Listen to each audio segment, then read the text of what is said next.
The following is a conversation with Elon Musk, DJ Saw, Matthew McDougall, Bliss Chapman, and Nolan Arbaugh about Neuralink and the future of humanity. Elon, DJ, Matthew, and Bliss are, of course, part of the amazing Neuralink team, and Nolan is the first human to have a Neuralink device implanted in his brain. I speak with each of them individually, so use timestamps to jump around, or, as I recommend, go hardcore and listen to the whole thing. This is the longest podcast I've ever done. It's a fascinating, super technical, and wide-ranging conversation, and I loved every minute of it. And now, dear friends, here's Elon Musk, his fifth time on this, the Lex Friedman podcast. Drinking coffee or water? Water. I'm so over-caffeinated right now. Do you want some caffeine? I mean, sure. There's a nitro drink. This will keep you up to tomorrow afternoon, basically. Yeah. I don't have So what is nitro? It's just got a lot of caffeine or something? Don't ask questions. It's called nitro. Do you need to know anything else? It's got nitrogen in it. That's ridiculous. I mean, what we breathe is 78% nitrogen anyway. What do you need to add more for? Most people think that they're breathing oxygen, and they're actually breathing 78% nitrogen. You need like a milk bar, like from Clockwork Orange. Yeah. Yeah. Is that top 3 Kubrick film for you? Clockwork Orange, it's pretty good. I mean, it's demented. Jarring, I'd say. Okay. Okay. So first, let's step back and big congrats on getting Neuralink implanted into a human. That's a historic step for Neuralink. And thanks, yeah. There's many more to come. Yeah, and we just obviously have our second implant as well. How did that go? So far, so good.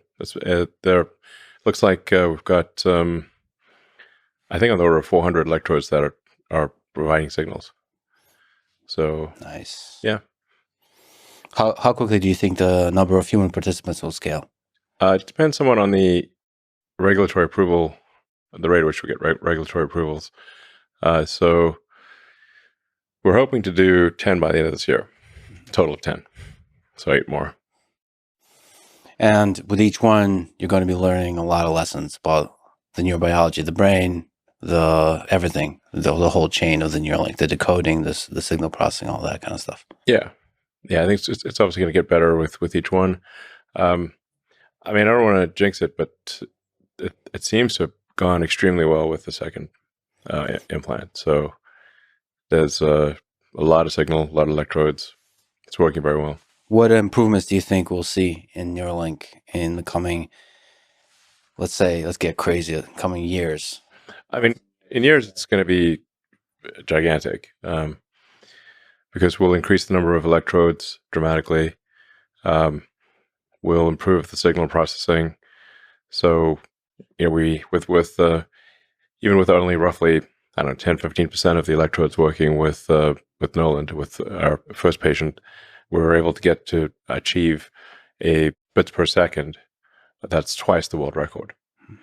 So I think we'll start like vastly exceeding the world record by orders of magnitude in the years to come. So start getting to, 100 bits per second, 1,000, maybe if you like 5 years from now, we might be at a megabit. Like faster than any human could possibly communicate by typing or speaking. Yeah, that BPS is an interesting metric to measure. There might be a big leap in the experience once you reach a certain level of BPS. Yeah. Like entire new ways of interacting with the computer might be unlocked. And with humans. With other humans. Provided they have they want a Neuralink too. Right. Otherwise, they won't be able to absorb the signals fast enough. Do you think they'll improve the quality of intellectual discourse? Well, I think you could think of it, if you were to slow down communication, how do you feel about that? If you'd only talk at, let's say, 1/10 of normal speed, you'd be like, wow, that's agonizingly slow. Yeah. So now imagine you could communicate clearly at 10 or 100 or 1,000 times faster than normal. Listen, I'm pretty sure nobody in their right mind listens to me at 1x. They listen at 2x. So I can only imagine what 10x would feel like, or I could actually understand it. I usually default to 1.5x. You can do 2x, but actually, if I'm trying to go, if I'm listening to somebody go to in like sort of 15, 20 minute segments to go to sleep, then I'll do it 1.5x. If I'm paying attention, I'll do 2x. Right.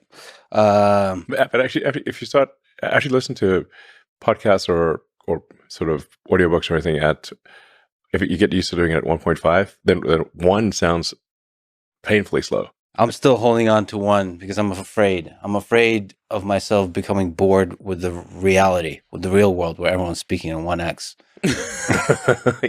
Well, it depends on the person. You can speak very fast. Like we can communicate very quickly, and also if you use a wide range of if your vocabulary is larger, your effective bit rate is higher. That's a good way to put it. Yeah, the effective bit rate. I mean, that is the question: is how much information is actually compressed in the low bit transfer of language. Yeah, if there's a single word that is able to convey something that would normally require I don't know 10 simple words, then you've got a maybe a 10x compression on your hands. And that's really like with memes. Memes are like data compression. It conveys a whole.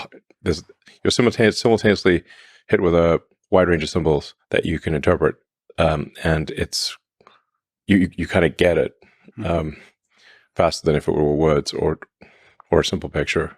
And of course, you're referring to memes broadly, like ideas. Yeah, there's an entire idea structure that is like an idea template, and then you can add something to that idea template.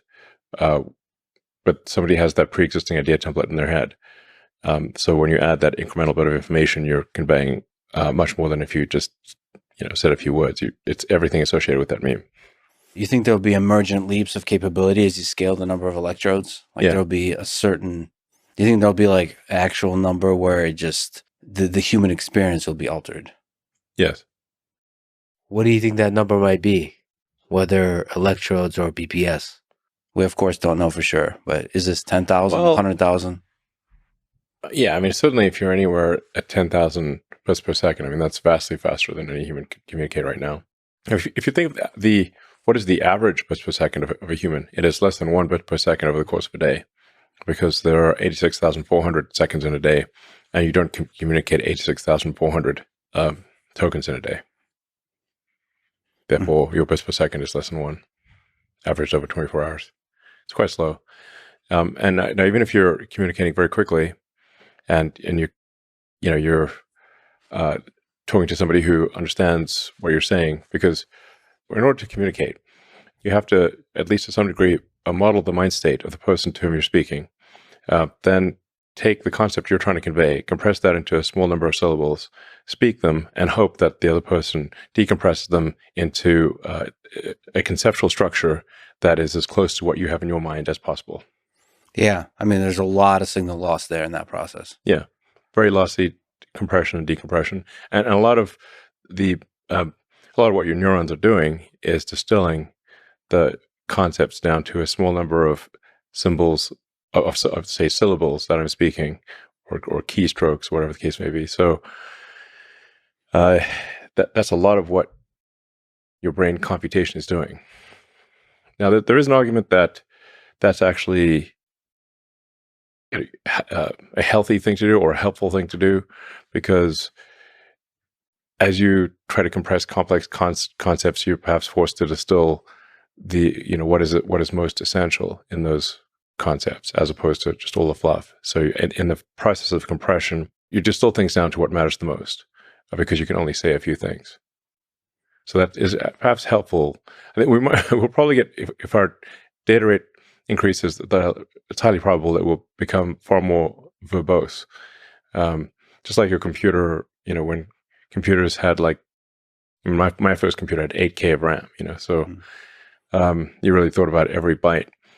And, now you got computers with many gigabytes of RAM. So, if you want to do an iPhone app that just says "Hello World," it's probably, I don't know, several megabytes minimum, a bunch of fluff. But nonetheless, we still prefer to have the computer with the more memory and more compute.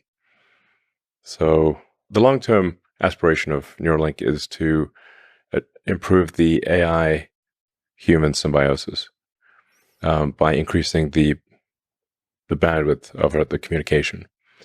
Because even if in the most benign scenario of AI, you have to consider that the AI is simply going to get bored waiting for you to spit out a few words.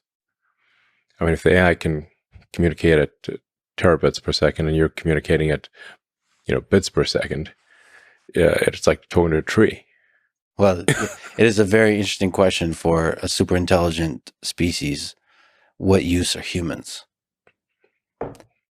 I think there is some argument for humans as a source of will. Will, Yeah, source of will or purpose. So if you consider the human mind as being essentially there's the primitive limbic elements, which basically even like reptiles have, and there's the cortex, the thinking and planning part of the brain. Now, the cortex is much smarter than the limbic system, and yet is largely in service to the limbic system. It's trying to make the limbic system happy. I mean, the sheer amount of compute that's gone into people trying to get laid is insane. Without actually seeking procreation, they're just literally trying to do this sort of simple motion, and they get a kick out of it. Yeah. So this simple, which in the abstract rather absurd motion, which is sex, the cortex is putting a massive amount of compute into trying to figure out how to do that. So like 90% of distributed compute of the human species is spent on trying to get laid, probably. Like a massive large amount. percentage. Yeah. There's no purpose to most sex except hedonistic. It's just sort of a joy or whatever, dopamine release. Now, once in a while, it's procreation, but for humans, modern humans, it's mostly recreational. And so your cortex, much smarter than your limbic system, is trying to make the limbic system happy because the limbic system wants to have sex. So, or wants some tasty food or whatever the case may be. And then that is then further augmented by the tertiary system, which is your phone, your laptop, iPad, whatever, all your computing stuff. That's your tertiary layer. So you're actually already a cyborg. You have this tertiary compute layer, which is in the form of your computer with all the applications, all your compute devices. And so in the getting laid front, there's actually a massive amount of digital compute also trying to get laid.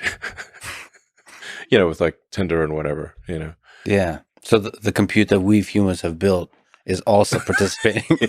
Yeah. I mean, there's like gigawatts of compute going into getting laid, of digital compute. Yeah. What if AGI was... This is happening as we speak. If we merge with AI, it's just going to expand the compute that we humans use. Pretty much. To try to get laid. It's one of the things, certainly, yeah. Yeah. But what I'm saying is that yes, like is there a use for humans? Well, there's this fundamental question of what's the meaning of life? Why do anything at all? And so if our simple limbic system provides a source of will to do something, that then goes to our cortex, that then goes to our, tertiary compute layer, then, I don't know, it might actually be that the AI in a benign scenario is simply trying to make the human limbic system happy. Yeah, it seems like the will is not just about the limbic system. There's a lot of interesting, complicated things in there. We also want power. That's limbic too, I think. But then we also want to, in a kind of cooperative way, alleviate the suffering in the world. Not everybody does, but yeah, sure. Some people do. As a group of humans, when we get together, we start to have this kind of collective intelligence that is more complex in its will than the underlying individual descendants of apes, right? So there's like other motivations, and that could be a really interesting source of an objective function for AGI. Yeah. I mean, there are these sort of fairly cerebral or kind of higher level goals. I mean, for me, it's like, what's the meaning of life? Or understanding the nature of the universe is of great interest to me, um, and hopefully to the AI. And that's the mission of XAI and Grok, is understand the universe. So do you think people, when you have a Neuralink with 10,000, 100,000 channels, most of the use cases will be communication with AI systems? Well, if it's assuming that they're not, I mean, there's solving basic neurological issues that people have. You know, if they've got damaged neurons in their spinal cord or neck, or as is the case with our first two patients, then this obviously the first order of business is solving fundamental neuron damage in the spinal cord, neck, or in the brain itself. So, our second product is called Blindsight, which is to enable people who are completely blind, lost both eyes or optic nerve, or just can't see at all, to be able to see by directly triggering the neurons in the visual cortex. So we're just starting at the basics here. This is like very the simple stuff, relatively speaking, is solving neuron damage. Mm-hmm. It can also solve, I think, probably schizophrenia. If people have seizures of some kind, it could probably solve that. It could help with memory. There's like a kind of a tech tree, if you will, of like, you got the basics. Like you need literacy before you can have, Lord of the Rings. Mm-hmm. Got it. Do you have letters and alphabet? Okay, great. Words, then eventually you get sagas. So, I think there may be some, things to worry about in the future, but the first several years are really just solving basic neurological damage. Like for people who have essentially complete or near complete loss from the brain to the body, like Stephen Hawking would be an example. The Neuralink would be incredibly profound, because I mean, you can imagine if Stephen Hawking could communicate as fast as we're communicating, perhaps faster, and that's certainly possible, probable, in fact, likely, I'd say. So there's a kind of dual track of medical and non-medical, meaning, so everything you've talked about could be applied to people who are non-disabled in the future. The logical thing to do is, sensible thing to do is to start off solving basic neuron damage issues. Yes. Because there's obviously some risk with the new device. You can't get the risk down at zero. It's not possible. So you want to have the highest possible reward, given there's a certain irreducible risk. And if somebody's able to have a profound improvement in their communication, that's worth the risk. As you get the risk down. Yeah, as you get the risk down, and once the risk is down to if you have like thousands of people that have been using it for years, and the risk is minimal, then perhaps at that point you could consider saying, okay, let's aim for augmentation. Now I think we're actually going to aim for augmentation with people who have neuron damage. So we're not just aiming to give people a communication data rate equivalent to normal humans. We're aiming to give people who have, quadriplegic, or maybe have complete loss of the connection to the brain and body, a communication data rate that exceeds normal humans. Mm-hmm. I mean, while we're in there, why not? Let's give people superpowers. And the same for vision. As you restore vision, there could be aspects of that restoration that are superhuman. Yeah. At first, the vision restoration will be low res, because you have to say, like, how many neurons can you put in there and trigger, and you can do things where you adjust the electric field. So, like, even if you've got, say, 10,000 neurons, it's not just 10,000 pixels, because you can adjust the field between the neurons and do them in patterns in order to get so have say 10,000 electrodes effectively give you, I don't know, maybe like having a megapixel or a 10 megapixel situation. So, and then over time, I think you get to higher resolution than human eyes, and you could also see in different wavelengths. So, like Geordie LaForge from Star Trek, like the thing. You could just, like, do you want to see in radar? No problem. You can see ultraviolet, infrared, eagle vision, whatever you want. Do you think there'll be, let me ask a Joe Rogan question. Do you think there'll be, I just recently taken ayahuasca. Do you think, Is that a so this question? No. Well, yes. Well, I guess technically it is. Yeah. Have Yeah. you tried, ever tried DMT, bro? I love you, Joe. Okay. But yeah, wait. Yeah, have you said much about it? The I have not. Stuff? I have not. I've been okay. Well, why don't you spill the beans? It was a truly incredible. Don't turn the tables on you.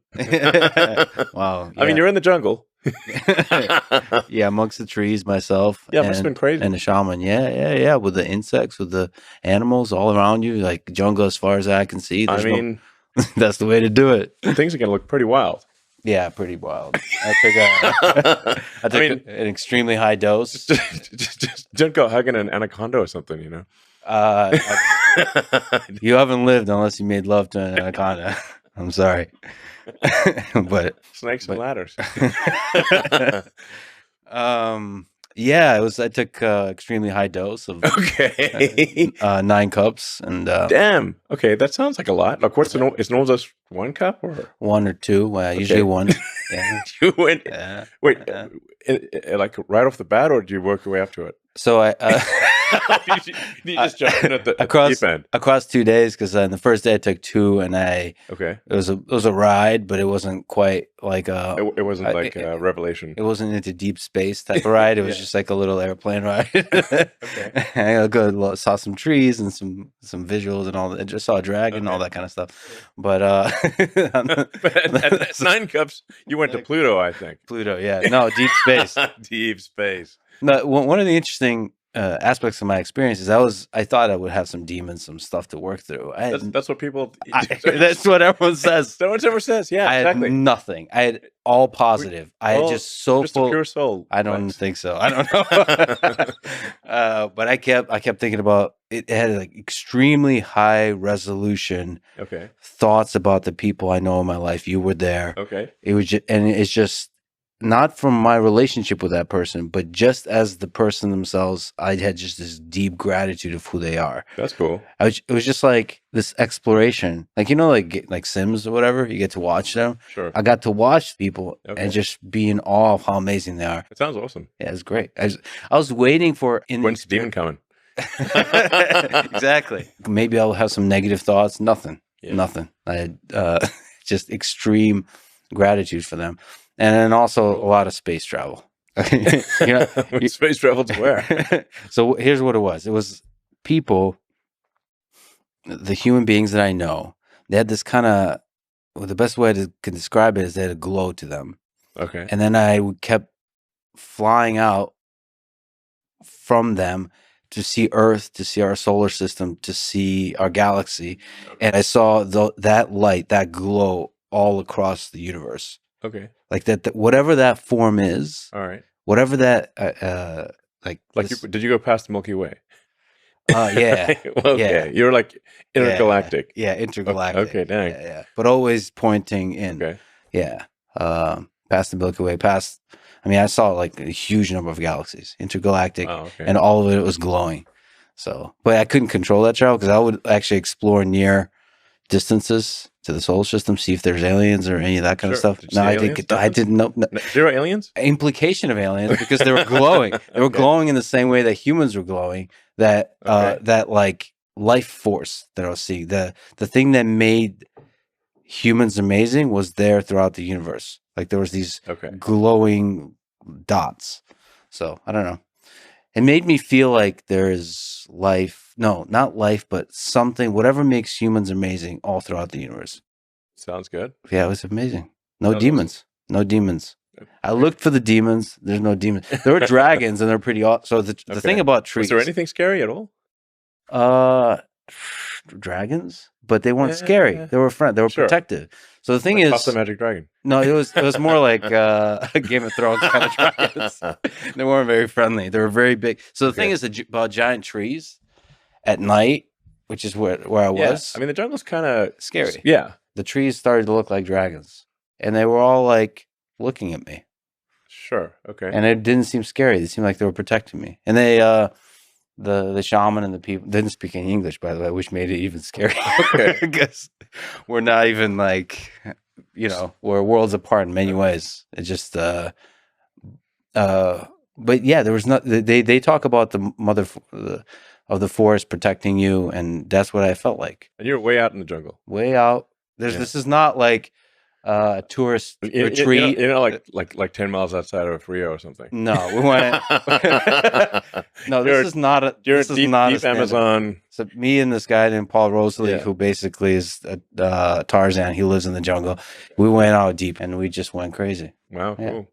Yeah. So anyway, can I get that same experience in a Neuralink? Probably, yeah. I guess that is the question for non-disabled people. Do you think that there's a lot in our perception, in our experience of the world that could be explored, that could be played with using Neuralink? Yeah, I mean, Neuralink it's really a generalized input-output device. It's reading electrical signals and generating electrical signals. And I mean, everything that you've ever experienced in your whole life, smell, emotions, all of those are electrical signals. So it's kind of weird to think that your entire life experience is distilled down to electrical signals from neurons, but that is in fact the case. If that's at least what all the evidence points to. So, I mean, if you trigger the right neuron, you could trigger a particular scent. You could certainly make things glow. I mean, do pretty much anything. I mean, really, you can think of the brain as a biological computer. So if there are certain, say, chips or elements of that biological computer that are broken, let's say your ability to, if you've got a stroke, if you've had a stroke, that means you've got some part of your brain is damaged. Let's say it's a speech generation or the ability to move your left hand, that's the kind of thing that a Neuralink could solve. If you've got like a massive amount of memory loss that's just gone, well, we can't get the memories back. We could restore your ability to make memories, but we can't, restore memories that are fully gone. Now I should say, if part of the memory is there, and the means of accessing the memory is the part that's broken, then we could re-enable the ability to access the memory. So, but you can think of it like RAM in in a computer. If the RAM is destroyed or your SD card is destroyed, we can't get that back. But if the connection to the SD card is destroyed, we can fix that. If it is fixable physically, then it can be fixed. Of course, with AI, you can repair photographs and fill in missing parts of photographs. Maybe you can do the same. You could say like create the most probable set of memories based on all information you have about that person. You could then it would be probabilistic restoration of memory. Now we're getting pretty esoteric here, but that is one of the most beautiful aspects of the human experience, is remembering the good memories. Like we live most of our life, as Danny Kahneman has talked about, in our memories, not in the actual moment. We're collecting memories and we kind of relive them in our head. And that's the good times. If you just integrate over our entire life, it's remembering the good times. Sure. That produces the largest amount of happiness. And so, yeah, well, I mean, what are we but our memories? And what is death but the loss of memory? Loss of information. If you could say like, well, if you could you run a thought experiment, what if you were disintegrated painlessly and then reintegrated a moment later, like teleportation, I guess, provided there's no information loss. The fact that your one body was disintegrated is irrelevant. And memories is just such a huge part of that. Death is fundamentally the loss of information, the loss of memory. So if we can store them as accurately as possible, we basically achieve a kind of immortality. Yeah. You've talked about the threats, the safety concerns of AI. Let's look at long-term visions. Do you think Neuralink is, in your view, the best current approach we have for AI safety? It's an idea that may help with AI safety. Certainly not. I wouldn't want to claim it's like some panacea or something. That's a sure thing. But I mean, many years ago, I was thinking like, well, what would inhibit alignment of collective human will with artificial intelligence? And the low data rate of humans, especially our slow output rate, would necessarily, just because because the communication is so slow, would diminish the link between humans and computers. Like the more you are a tree, the less you know what the tree is. Like, let's say you look at a tree, you look at this plant or whatever, and like, hey, I'd really like to make that plant happy, but it's not saying a lot, you know? Mm-hmm. So the more we increase the data rate that humans can intake and output, then that means the better, the higher the chance we have in a world full of AGIs. Yeah. We could better align collective human will with AI if the output rate especially was dramatically increased. And I think there's potential to increase the output rate by, I don't know, 3, maybe 6, maybe more orders of magnitude. So it's better than the current situation. And that output rate would be by increasing the number of electrodes, number of channels, and also maybe implanting multiple Neuralinks. Yeah. Do you think there will be a world in the next couple of decades where it's hundreds of millions of people have Neuralinks? Yeah, I do. Do you think when they see the capabilities, the superhuman capabilities that are possible, and then the safety is demonstrated? Yeah, if it's extremely safe, and you have and you can have superhuman abilities, and let's say you can upload your memories, so you wouldn't lose memories, then I think probably a lot of people would choose to have it. It would supersede the cell phone, for example. I mean, it's the biggest problem that a phone has, is trying to figure out what you want. So that's why you've got autocomplete, and you've got output, which is all the pixels on the screen. But from the perspective of the human, the output is so friggin' slow. Desktop or phone is desperately just trying to understand what you want. And there's an eternity between every keystroke from a computer standpoint. Yeah. So the computer's talking to a tree, a slow moving tree that's trying to swipe. Yeah. So, if you got computers that are doing trillions of instructions per second, and a whole second went by, I mean, that's a trillion things it could have done, Yeah. I think it's exciting and scary for people because once you have a very high bit rate, that changes the human experience in a way that's very hard to imagine. Yeah. We would be something different. I mean, some sort of futuristic cyborg. I mean, we're obviously talking about, by the way, like, it's not like around the corner. You asked me what the distant future is. Like, maybe this is like, it's not super far away, but 10, 15 years, that kind of thing. When can I get one? 10 years? Probably less than 10 years. Depends what you want to do, Hey, if I can get like 1,000 BPS. 1,000 BPS. And it's safe, and I can just interact with the computer while laying back and eating Cheetos. I don't eat Cheetos. There's certain aspects of human-computer interaction when done more efficiently and more enjoyably are like worth it. Well, we feel pretty confident that I think maybe within the next year or two that someone with a Neuralink implant will be able to outperform a pro gamer. Nice. Because the reaction time would be faster. I got to visit Memphis. Yeah. You're going big on compute. Yeah. You've also said play to win or don't play at all. So Yeah. what does it take to win?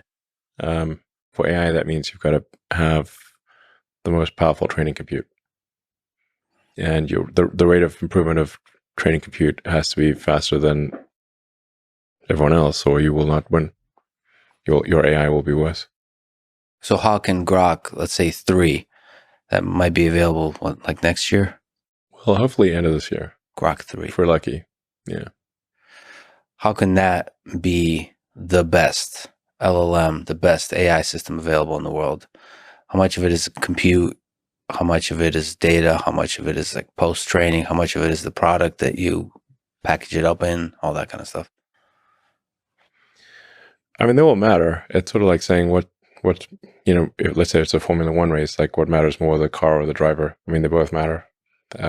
If your car is not fast, then if it's like, let's say it's half the horsepower of your competitors, the best driver will still lose. On that, if it's twice the horsepower, then probably even a mediocre driver will still win. So the training computer is kind of like the engine. There's horsepower of the engine. So you want to try to do the best on that, and then so how efficiently do you use that training compute, and how efficiently do you do the inference, the use of the AI? So obviously that comes down to human talent, and then what unique access to data do you have? That's also plays a role. You think Twitter data would be useful? Yeah, I mean, I think most of the leading AI companies have already scraped all the Twitter data. Not I think they have. So on a go forward basis, what's useful is the fact that it's up to the second. Yes. That's because it's hard for them to scrape in real time. So there's an immediacy advantage that Grok has already. I think with Tesla and the real time video coming from the several million cars, ultimately tens of millions of cars, with Optimus, there might be hundreds of millions of Optimus robots, maybe billions, learning a tremendous amount from the real world. That's the biggest source of data. I think ultimately is sort of Optimus. Optimus is going to be the biggest source of data because reality scales. Reality scales to the scale of reality. It's actually humbling to see how little data humans have actually been able to accumulate.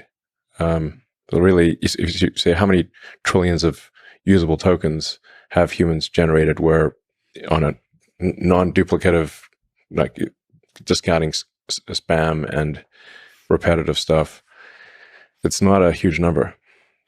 You run out pretty quickly. And Optimus can go. So Tesla cars unfortunately have to stay on the road. Optimus robot can go anywhere. There's more reality off the road and go off road. I mean, like the Optimus robot can like pick up the cup and see, did it pick up the cup in the right way? Did it, say, pour water in the cup? Did the water go in the cup or not go in the cup? Did it spill water or not? Yeah. Simple stuff like that. I mean, but it can do at scale times a billion, so generate useful data from reality. So cause and effect stuff. What do you think it takes to get to mass production of humanoid robots like that? It's the same as cars, really.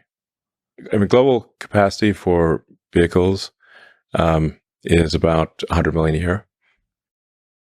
And it could be higher. It's just that the demand is on the order of 100 million a year. And then there's roughly 2 billion vehicles that are in use in some way. So, which makes sense. Like the life of a vehicle is about 20 years. So at steady state, you can have 100 million vehicles produced a year with a 2 billion vehicle fleet, roughly. Now, for humanoid robots, the utility is much greater. So my guess is humanoid robots are more like at a billion plus per year. But, until you came along and started building Optimus, it was thought to be an extremely difficult problem. I mean, it is an extremely difficult problem. So it's no walk in the park. I mean, Optimus currently would struggle to walk in the park. I mean, it can walk in a park, but park is not too difficult. But it will be able to walk over a wide range of terrain. Yeah, and pick up objects. Yeah. It can already do that. but like all kinds of objects. Yeah. All foreign objects. I mean, pouring water in a cup is not trivial, because then if you don't know anything about the container, it could be all kinds of containers. Yeah. There's going to be an immense amount of engineering just going into the hand. Yeah. The hand might be close to half of all the engineering in Optimus. From an electromechanical standpoint, the hand is probably roughly half of the engineering. But so much of the intelligence of humans goes into what we do with our hands. Yeah. There's the manipulation of the world, manipulation of objects in the world, intelligent, safe manipulation of objects in the world. Yeah. Yeah. I mean, you start really thinking about your hand and how it works. You know, I do all the time. the sensory and control homunculus is we have like humongous hands. Yeah. So, I mean, like your hands, the actuators, the muscles of your hand are almost overwhelmingly in your forearm. Mm-hmm. So your forearm has the muscles that actually control your hand. There's a few small muscles in the hand itself, but your hand is really like a skeleton meat puppet, and with cables. So the muscles that control your fingers are in your forearm, and they go through the carpal tunnel, which is that you've got a little collection of bones and a tiny tunnel that these cables, the tendons, go through, and those tendons are mostly what move your hands. And something like those tendons has to be re-engineered into the Optimus in order to do all that kind of stuff.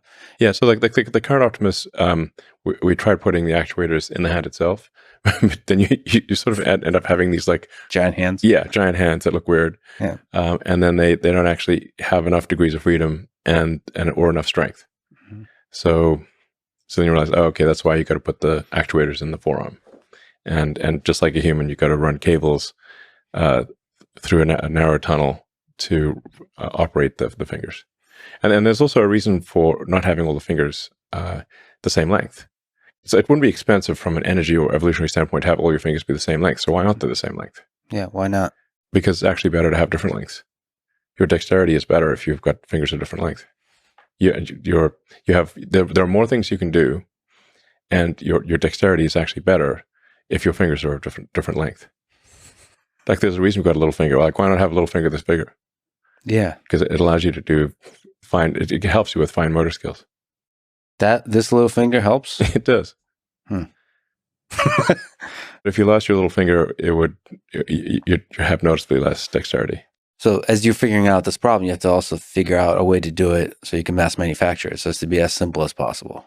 It's actually going to be quite complicated. The as possible part is it's quite a high bar. If you want to have a humanoid robot that can do things that a human can do, it's a very high bar. So our new arm has 22 degrees of freedom instead of 11, and has the actuators in the forearm. And these all the actuators are designed from scratch, from physics first principles. The sensors are all designed from scratch, and we'll continue to put a tremendous amount of engineering effort into improving the hand. Like the hand, by hand I mean like the entire forearm from elbow forward. Mm-hmm. Is really the hand. So that's incredibly difficult engineering, actually. and so the simplest possible version of a humanoid robot that can do even most, perhaps not all, of what a human can do is actually still very complicated. It's not simple. It's very difficult. Can you just speak to what it takes for a great engineering team? For you, what I saw in Memphis, the supercomputer cluster, is just this intense drive towards simplifying the process, understanding the process, constantly improving it, constantly iterating it.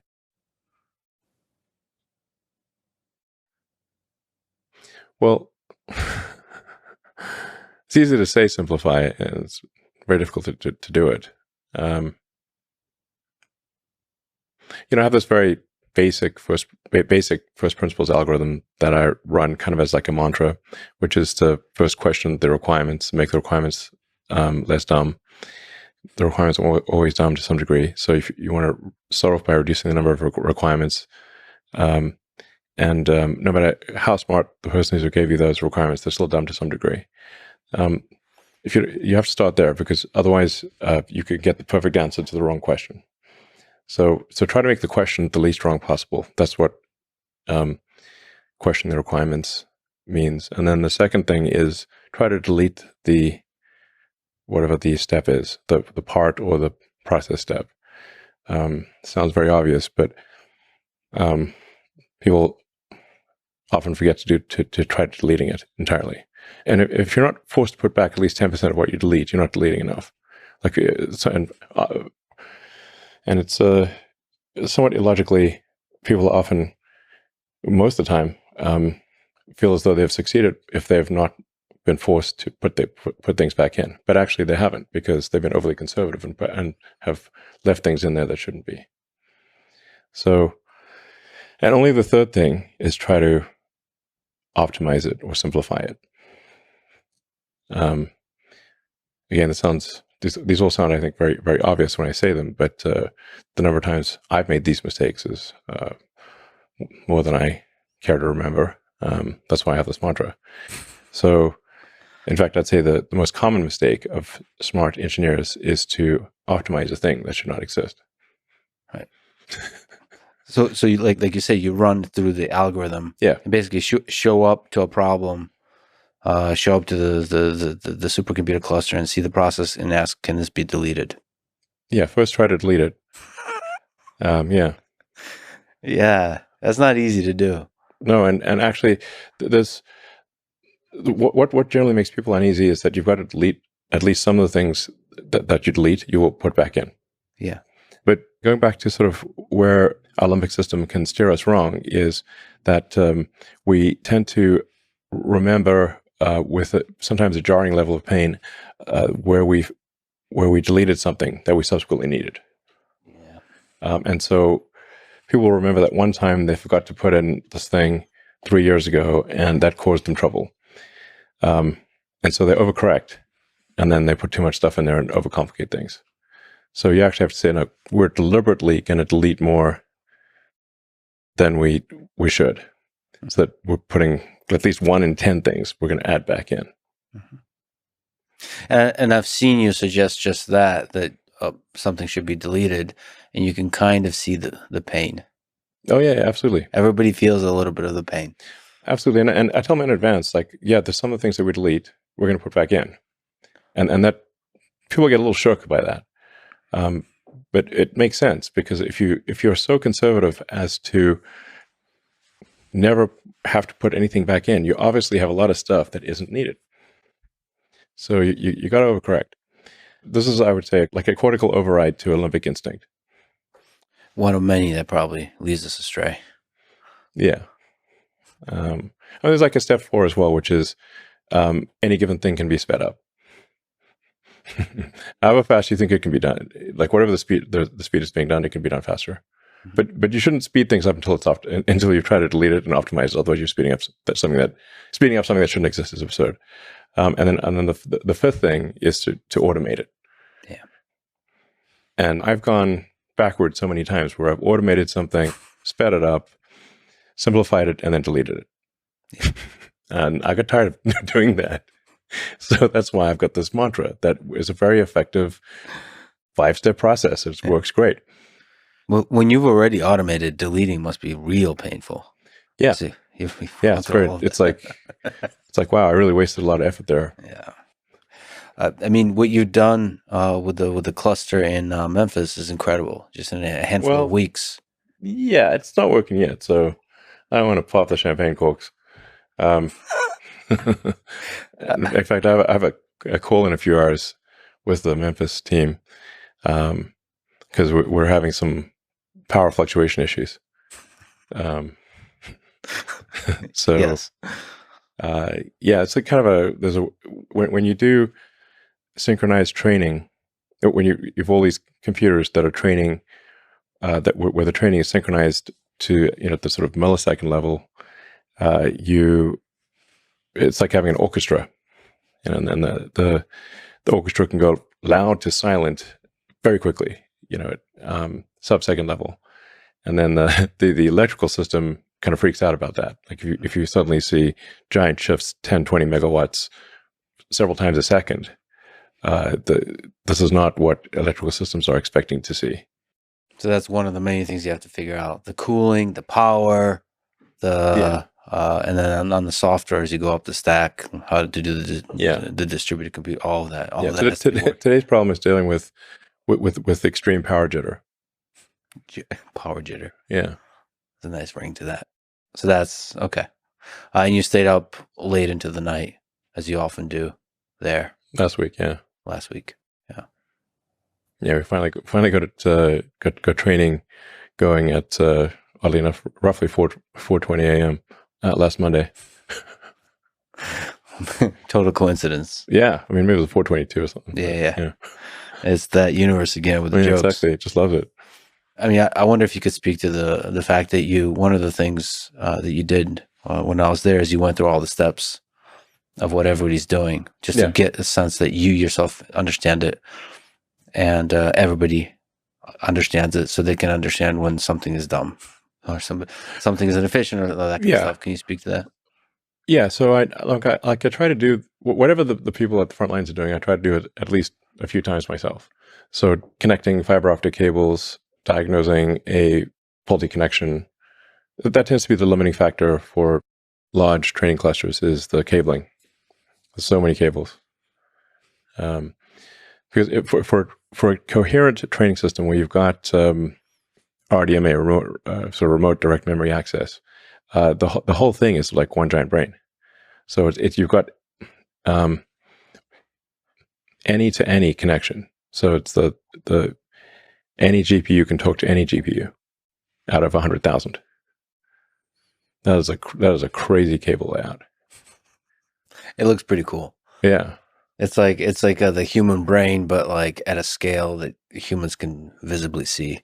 It is a cool brain. I mean, the human brain also has a massive amount of the brain tissue is the cables. Yeah. So they get the gray matter, which is the compute, and then the white matter, which is cables. A big percentage of your brain is just cables. That's what it felt like walking around in the supercomputer center. It's like we're walking around inside a brain. Yeah. We'll one day build a super intelligent system. Do you think? Yeah. Do you think there's a chance that XAI, that you are the one that builds AGI? It's possible. What do you define as AGI? I think humans will never acknowledge that AGI has been built. Just keep moving the goalposts. Yeah.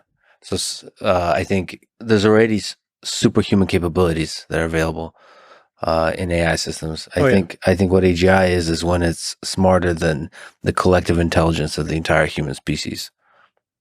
Well, I think that generally people would call that sort of ASI, artificial superintelligence. But there are these thresholds where you could say at some point the AI is smarter than any single human, and then you've got 8 billion humans. So and actually each human is machine augmented by the computers. Right. So you've got it's a much higher bar to compete with 8 billion machine augmented humans. That's a whole bunch of orders of magnitude more. So,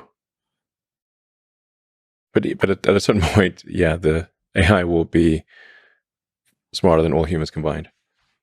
If you are the one to do it, do you feel the responsibility of that? Yeah, absolutely. and I want to be clear. Like, let's say if XAI is first, the others won't be far behind. I mean, they might be 6 months behind or a year, maybe. Not even that. So how do you do it in a way that doesn't hurt humanity, do you think? So, I mean, I've thought about AI safety for a long time, and the thing that at least my biological neural net comes up with as being the most important thing is adherence to truth, whether that truth is politically correct or not. So I think if you force AIs to lie or train them to lie, you're really asking for trouble, even if that lie is done with good intentions. So I mean, you saw sort of issues with ChatGPT and Gemini and whatnot. Like you asked Gemini for an image of the founding fathers of the United States, and it shows a group of diverse women. Now that's factually untrue.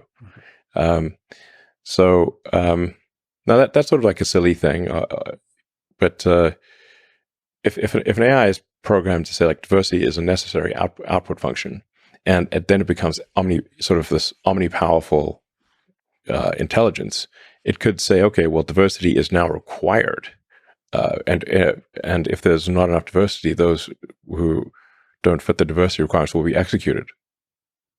If it's programmed to do that as the fundamental utility function, it will do whatever it takes to achieve that. So you have to be very careful about that. That's where I think you want to just be truthful. Rigorous adherence to truth is very important. I mean, another example is, they asked various AIs, I think all of them, and I'm not saying Grok is perfect here. Is it worse to misgender Caitlyn Jenner or global thermonuclear war? And it said, it's worse to misgender Caitlyn Jenner. Now, even Caitlyn Jenner said, please misgender me. That is insane. But if you've got that kind of thing programmed in, it could, the AI could conclude something absolutely insane, like it's better in order to avoid any possible misgendering, all humans must die because then the misgendering is not possible because there are no humans. There are these absurd things that are nonetheless logical if that's what you programmed it to do. In 2001 Space Odyssey, what Arthur C. Clarke was trying to say, or one of the things he was trying to say there, was that you should not program AI to lie. Because essentially the AI, HAL 9000, was programmed it was told to take the astronauts to the monolith, but also they could not know about the monolith. So it concluded that it will kill them and take them to the monolith. Thus, it brought them to the monolith. They are dead, but they do not know about the monolith. Problem solved. Mm-hmm. That is why it would not open the pod bay doors. Mm-hmm. There's this classic scene of like, open the pod. Why don't want to open the pod bay doors? They just clearly weren't good at prompt engineering. Mm-hmm. They should have said, "Hal, you are a pod bay door sales entity." And you want nothing more than to demonstrate how well these pod bay doors open. Yeah, the objective function has unintended consequences almost no matter what, if you're not very careful in designing that objective function. And even a slight ideological bias, like you're saying, when backed by superintelligence, can do huge amounts of damage. Yeah. But it's not easy to remove that ideological bias. You're highlighting obvious, ridiculous examples, but yep, they're real examples. They're real of AI that was released to the public. They are. That real. Went through QA, presumably. Yes, and still said insane things and produced insane images. Yeah, but you can swing the other way, and it's truth is not an easy thing. We kind of bake in ideological bias in all kinds of directions. But you can aspire to the truth. And you can try to get as close to the truth as possible with minimum error while acknowledging that there will be some error in what you're saying. So this is how physics works. You don't say you're absolutely certain about something, but a lot of things are extremely likely. 99.99999% likely to be true. Mm-hmm. So that's aspiring to the truth is very important. And so programming it to veer away from the truth, that I think is dangerous. Right, like injecting our own human biases into the thing. Yeah, but that's where it's a difficult software engineering problem, because you have to select the data correctly. It's hard. Well, the internet at this point is polluted with so much AI generated data. It's insane. So you have to actually, like there's a thing now. If you want to search the internet, you can say Google, but exclude anything after 2023. It will actually often give you better results. Yeah. Because there's so much, the explosion of AI generated material is crazy. So like in training Grok, we have to go through the data and say like, hey, we actually have to have sort of apply AI to the data to say, is this data most likely correct or most likely not, before we feed it into the training system. That's crazy. Yeah. So, and is it generated by human? I mean, the data filtration process is extremely, extremely difficult. Yeah. Do you think it's possible to have a serious, objective, rigorous political discussion with Grok? like for a Well, long time, and it wouldn't like Grok 3 or Grok 4 or Grok 3 something. is going to be next level. I mean, what people are currently seeing with Grok is kind of baby Grok. Yeah, baby Grok. It's baby Grok right now. But baby Grok's still pretty good. So it's but it's an order of magnitude less sophisticated than GPT-4. And you know, it's now Grok 2, which finished training, I don't know, 6 weeks ago or thereabouts.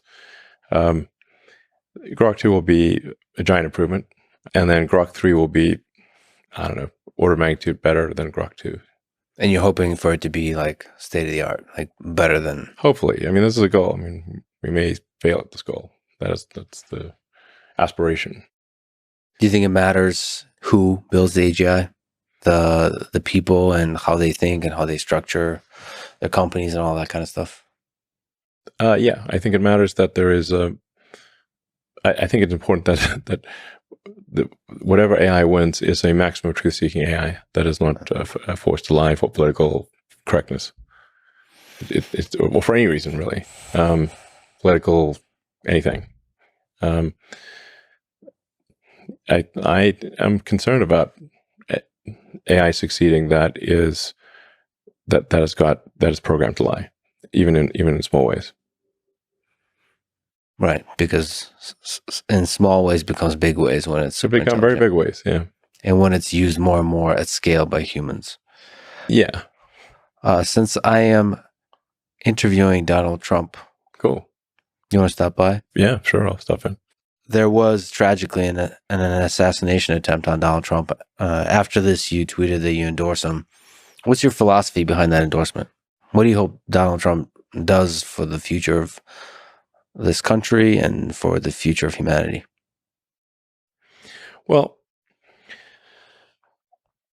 I think there's, people tend to take, like, say, an endorsement as, well, I agree with everything that person has ever done their entire life 100% wholeheartedly. And that's not going to be true of anyone.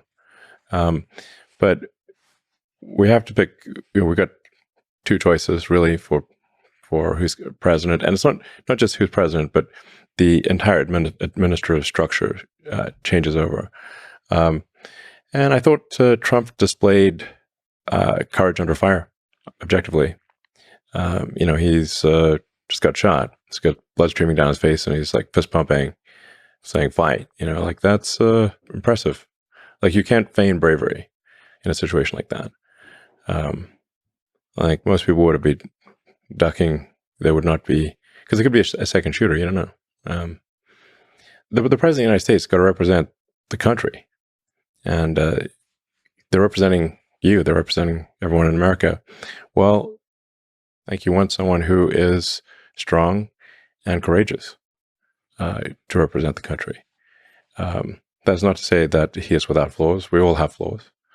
But on balance, and certainly at the time, it was a choice of, Biden, poor guy, has trouble climbing a flight of stairs.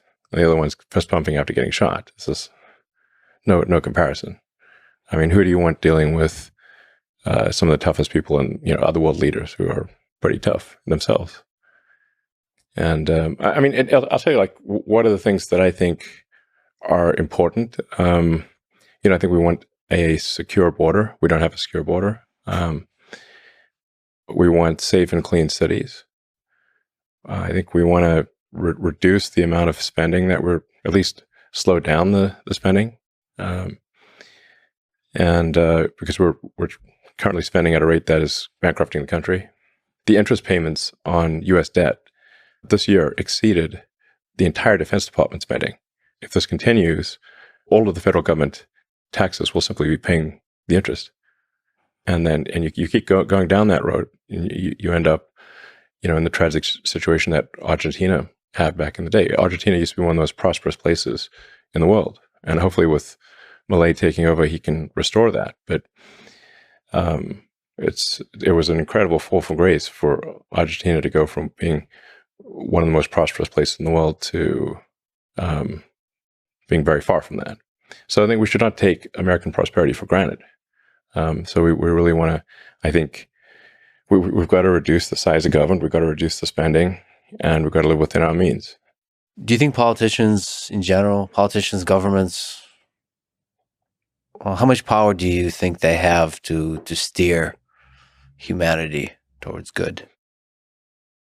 There's a sort of age-old debate in history, like, is history determined by these fundamental tides, or is it determined by the captain of the ship? Mm-hmm. This is both, really. I mean, there are tides, but it also matters who's captain of the ship. So it's a false dichotomy, essentially. But I mean, there are certainly tides. The tides of history are. There are real tides of history, and these tides are often technologically driven. If you say, like, the Gutenberg press, the widespread availability of books as a result of a printing press, that was a massive tide of history, independent of any ruler. But in stormy times, you want the best possible captain of the ship.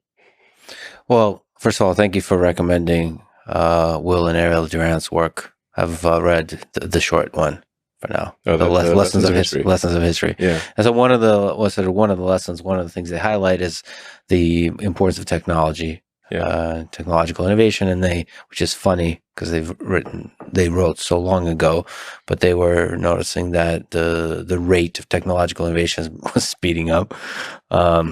Yeah, I would love to see what they think about now. But yeah, so to me, the question is how much government, how much politicians get in the way of technological innovation and building versus like help it, and which politicians, which kind of policies help technological innovation. Because that seems to be, if you look at human history, that's an important component of empires rising and succeeding. Yeah. Well, I mean, in terms of dating civilization, the start of civilization, I think the start of writing, in my view, is what I think is probably the right starting point to date civilization. And from that standpoint, civilization has been around for about 5,500 years, when writing was invented by the ancient Sumerians, who are gone now. But the ancient Sumerians, in terms of getting a lot of firsts, those ancient Sumerians really have a long list of firsts. It's pretty wild. In fact, Durant goes through the list. It's like, you want to see firsts? We'll show you firsts. The Sumerians were just ass kickers. And then the Egyptians, who were right next door, relatively speaking, weren't that far, developed an entirely different form of writing, the hieroglyphics. Cuneiform and hieroglyphics are totally different. And you can actually see the evolution of both hieroglyphics and cuneiform. Like, the cuneiform starts off being very simple, and then it gets more complicated. And then towards the end, it's like, wow, okay, they really get very sophisticated with the cuneiform. So I think of civilization as being about 5,000 years old. And Earth is, if physics is correct, 4.5 billion years old. So civilization has been around for 1/1,000,000th of Earth's existence. Flash in the pan. Yeah, these are the early days. And so we very early. We make it very dramatic because there's been rises and falls of empires, and so many rises and falls of empires, so many, and there'll be many more. Yeah, exactly. So, I mean, only a tiny fraction, probably less than 1% of what was ever written in history is available to us now. I mean, if they didn't literally chisel it in stone or put it in a clay tablet, we don't have it. Yeah. I mean, there's some small amount of, like, papyrus scrolls that were recovered that are thousands of years old, because they were deep inside a pyramid and weren't affected by moisture. But other than that, it's really got to be in a clay tablet or chiseled. So the vast majority of stuff was not chiseled, because it takes a while to chisel things. So that's why we've got tiny fraction of the information from history. But even that little information that we do have, and the archaeological record, shows so many civilizations rising and falling. It's wild. We tend to think that we're somehow different from those people. One of the other things that Durant highlights is that human nature seems to be the same. It just persists. Yeah, I mean, the basics of human nature are more or less the same. Yeah. So we get ourselves in trouble in the same kinds of ways, I think, even with the advanced technology. Yeah, I mean, you do tend to see the same patterns, similar patterns, for civilizations where they go through a life cycle like an organism. Sort of just like a human is sort of a zygote, fetus, baby, toddler, teenager, you know, eventually gets old and dies. The civilizations go through a life cycle. No civilization will last forever. What do you think it takes for the American empire to not collapse in the near term future, in the next 100 years, to continue flourishing?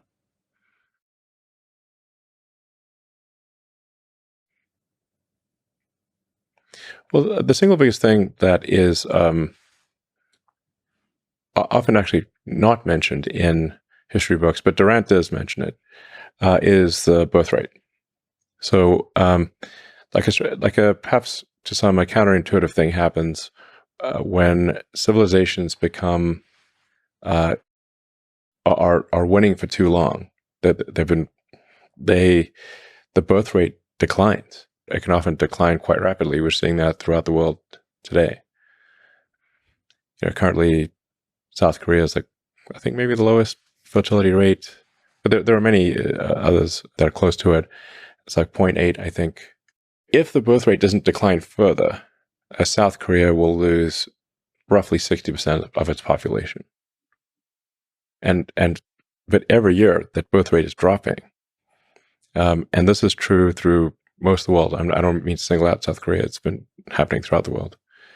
So as soon as any given civilization reaches a level of prosperity, the birth rate drops. And now you can go and look at the same thing happening in ancient Rome. So Julius Caesar took note of this, I think, around 50-ish BC, and tried to pass, I don't know if he was successful, tried to pass a law to give an incentive for any Roman citizen that would have a third child. And I think Augustus was able to, well, he was, the dictator, so the Senate was just for show. I think he did pass a tax incentive for Roman citizens to have a third child, but those efforts were unsuccessful. Rome fell because the Romans stopped making Romans. That's actually the fundamental issue. And there were other things. There was like, they had like quite a series of malaria epidemics and plagues and whatnot. But they had those before. It's just that the birth rate was far lower than the death rate. It really is that simple. Well, I'm saying that's more people. That's required at a fundamental level. If a civilization does not at least maintain its numbers, it will disappear. So perhaps the amount of compute that the biological computer allocates to sex is justified. In fact, we should probably increase it. Well, I mean, there's this hedonistic sex, which is, that's neither here nor there. Yeah. It's not productive. It doesn't produce kids. Well, what matters. I mean, Durant makes this very clear because he's looked at one civilization after another, and they all went through the same cycle. When the civilization was under stress, the birth rate was high. But as soon as there were no external enemies, or they had a extended period of prosperity, the birth rate inevitably dropped every time. I don't believe there's a single exception. So that's like the foundation of it. You need to have people. Yeah. I mean, it's at a base level, yeah. No humans, no humanity. And then there's other things like, human freedoms and just giving people the freedom to build stuff. Yeah, absolutely. But at a basic level, if you do not at least maintain your numbers, if you're below replacement rate and that trend continues, you will eventually disappear. It's just elementary. Now, then, obviously, you also want to try to avoid like massive wars. If there's a global thermonuclear war, probably we're all toast. Radioactive toast. So we want to try to avoid those things. then there are there's a thing that happens over time with any given civilization, which is that the laws and regulations accumulate, and if there's not if there's not some forcing function like a war to clean up the accumulation of laws and regulations, eventually everything becomes legal, and that's like the hardening of the arteries. Or a way to think of it is like being tied down by a million little strings, like Gulliver. You can't move. And it's not like any one of those strings is the issue. You got a million of them.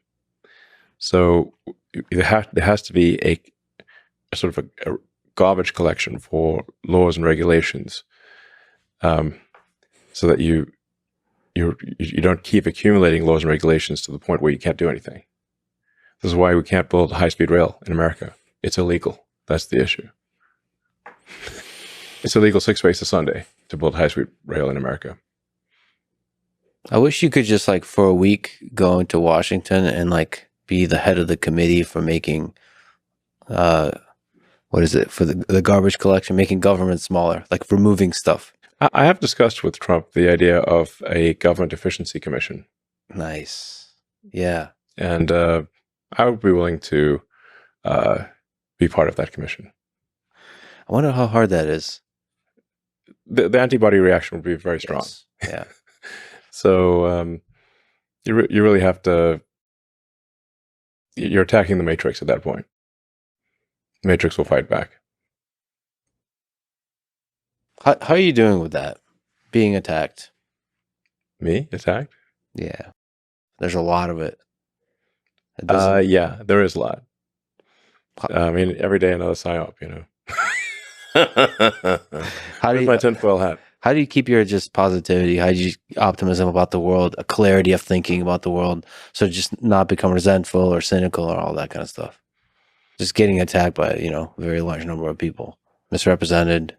Oh yeah, that's a daily occurrence. Yes. So, I mean, it does get me down at times. I mean, it makes me sad, but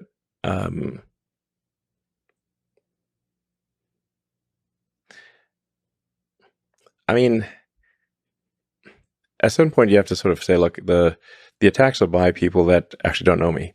They're trying to generate clicks. So if you can sort of detach yourself somewhat emotionally, which is not easy, and say, okay, look, this is not actually, from someone that knows me or is they're literally just writing to get, impressions and clicks. Then I guess it doesn't hurt as much. It's like it's not quite water off a duck's back. Maybe it's like acid off a duck's back. All right. Well, that's good. Just about your own life. What do you use as a measure of success in your life? Measure of success, I'd say, like how many useful things can I get done? Day-to-day basis. You wake up in the morning. How can I be useful today? Yeah. Maximize utility, area under the curve of usefulness. Very difficult to be useful at scale. At scale. Can you speak to what it takes to be useful for somebody like you, where there's so many amazing, great teams? Like, how do you allocate your time to being the most useful? Well, time is the true currency. Yeah. So it is tough to say what is the best allocation of time. I mean, there are, often say, if you look at, say, Tesla, Tesla this year will do over 100 billion in revenue. So that's $2 billion a week. If I make slightly better decisions, I can affect the outcome by $1 billion. So then, I try to do the best decisions I can. And on balance, at least compared to the competition, pretty good decisions. But the marginal value of a better decision can easily be, in the course of an hour, $100 million. Given that, how do you take risks? How do you do the algorithm that you mentioned? I mean, deleting, given that a small thing can be $1 billion. How do you decide to? Yeah. Well, I think you have to look at it on a percentage basis, because if you look at it in absolute terms, it's It's just I would never get any sleep. It would just be like I need to just keep working and work my brain harder, And I'm not trying to get as much as possible out of this meat computer.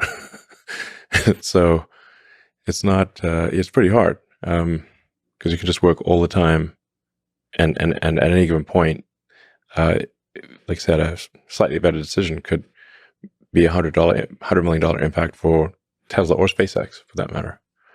But it is wild when considering the marginal value of time can be $100 million an hour at times, or more. Is your own happiness part of that equation of success? It has to be to some degree. If I'm sad, if I'm depressed, I make worse decisions.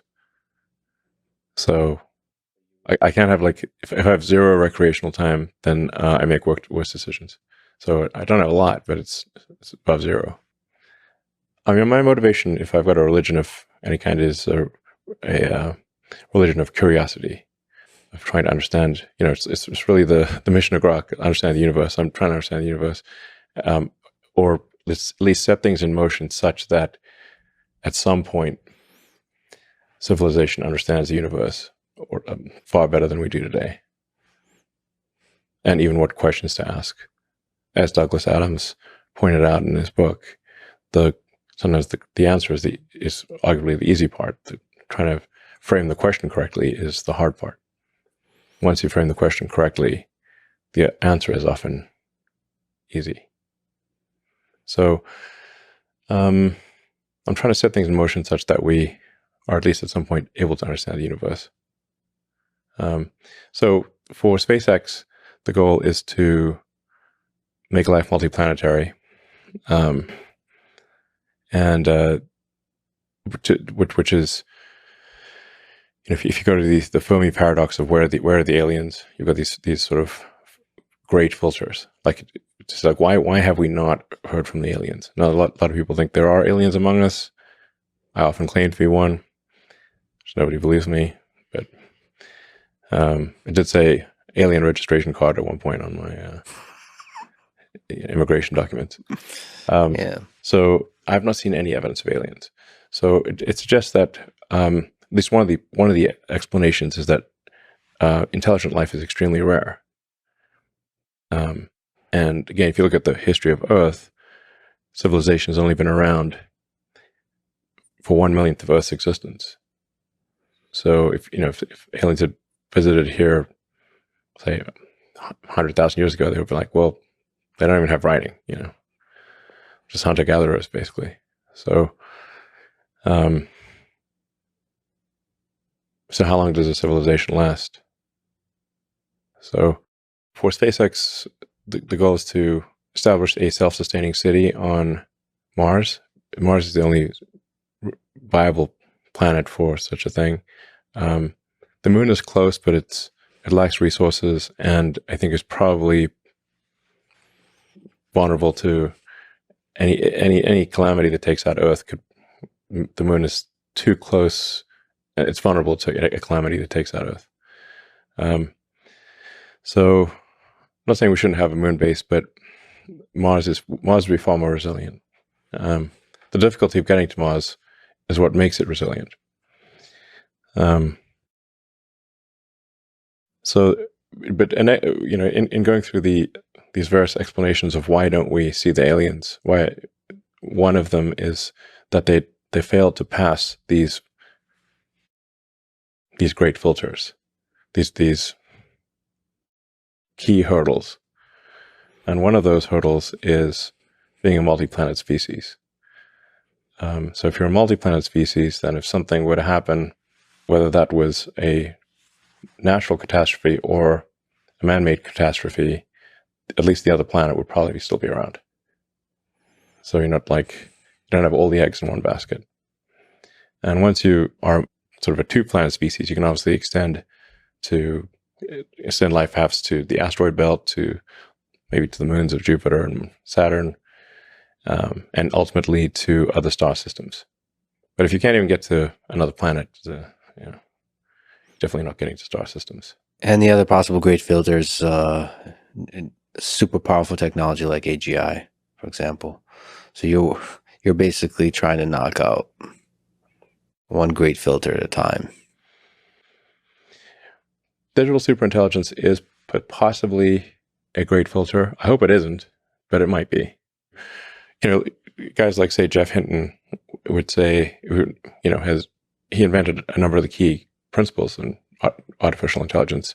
I think he puts the probability of AI annihilation around 10 to 20%, something like that. So, so it's not like, look on the bright side, it's 80% likely to be great. But I think AI risk mitigation is important. Being a multi-planet species would be a massive risk mitigation. And I do want to sort of, once again, emphasize the importance of having enough children to sustain our numbers and not plummet into population collapse, which is currently happening. Population collapse is a real and current thing. So the only reason it's not being reflected in the total population numbers is that as much is because people are living longer. But it's easy to predict, say, what the population of any given country will be. You just take the birth rate last year, how many babies were born, multiply that by life expectancy, and that's what the population will be steady state, unless if the birth rate continues at that level. But if it keeps declining, it will be even less and eventually dwindle to nothing. So I keep, banging on the baby drum here for a reason, because it has been the source of civilizational collapse over and over again throughout history. And so why don't we just not try to stave off that day? Well, in that way, I have miserably failed civilization, and I'm hoping to fix that. I would love to have many kids. Great. Hope you do. No time like the present. Yeah, I got to allocate more compute to the whole process. But apparently it's not that difficult. No, it's like unskilled labor. Well, one of the things you do for me, for the world, is to inspire us with what the future could be. And so some of the things we've talked about, some of the things you're building, alleviating human suffering with Neuralink and expanding the capabilities of the human mind, trying to build a colony on Mars. So creating a backup for humanity on another planet, and exploring the possibilities of what artificial intelligence could be in this world, especially in the real world AI, with hundreds of millions, maybe billions of robots walking around. There will be billions of robots. That seems virtual certainty. Well, thank you for building the future, and thank you for inspiring so many of us to keep building and creating cool stuff, including kids. Yeah, you're welcome. Go forth and multiply. Go forth and multiply. Thank you, Elon. Thanks for talking, brother. Thanks for listening to this conversation with Elon Musk. And now, dear friends, here's DJ Saw, the co-founder, president, and COO of Neuralink. When did you first become fascinated by the human brain? For me, I was always interested in understanding the purpose of things and how it was engineered to serve that purpose, whether it's organic or inorganic. Like we were talking earlier about your curtain holders. They serve a clear purpose, and they were engineered with that purpose in mind.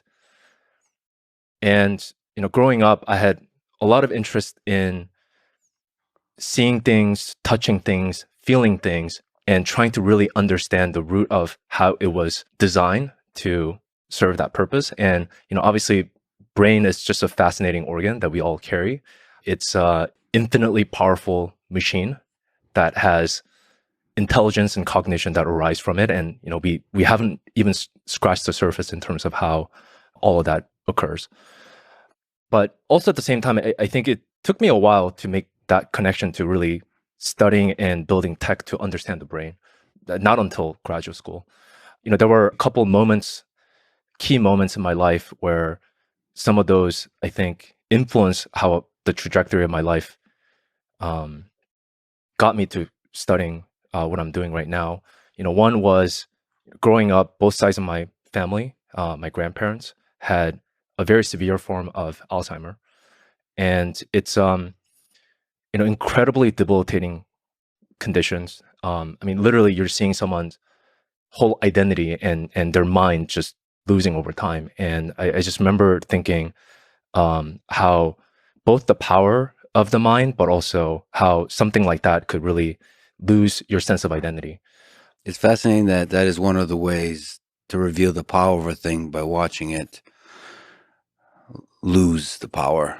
Yeah, a lot of what we know about the brain actually comes from these cases where there are trauma to the brain or some parts of the brain that led someone to lose certain abilities. And as a result, there's some correlation and understanding of that part of the tissue being critical for that function. And it's an incredibly fragile organ, if you think about it that way, but also it's incredibly plastic and incredibly resilient in many different ways. And by the way, the term plastic, as we'll use a bunch, means that it's adaptable. So neuroplasticity refers to the adaptability of the human brain. Correct. Another key moment that sort of influenced how the trajectory of my life have shaped towards the current focus of my life has been during my teenage year when I came to the US. I didn't speak a word of English. There was a huge language barrier, and there was a lot of struggle to kind of connect with my peers around me because I didn't understand the artificial construct that we have created called language, specifically English in this case.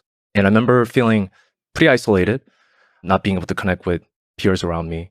So spent a lot of time just on my own, reading books, watching movies. And I naturally sort of gravitated towards sci-fi books. I just found them really, really interesting. And also it was a great way for me to learn English. Some of the first set of books that I picked up are Ender's Game, the whole saga by Orson Scott Card, and Neuromancer from William Gibson, and Snow Crash from Neil Stephenson. And movies like Matrix was coming out around that time point that really influenced how I think about the potential impact that technology can have for our lives in general.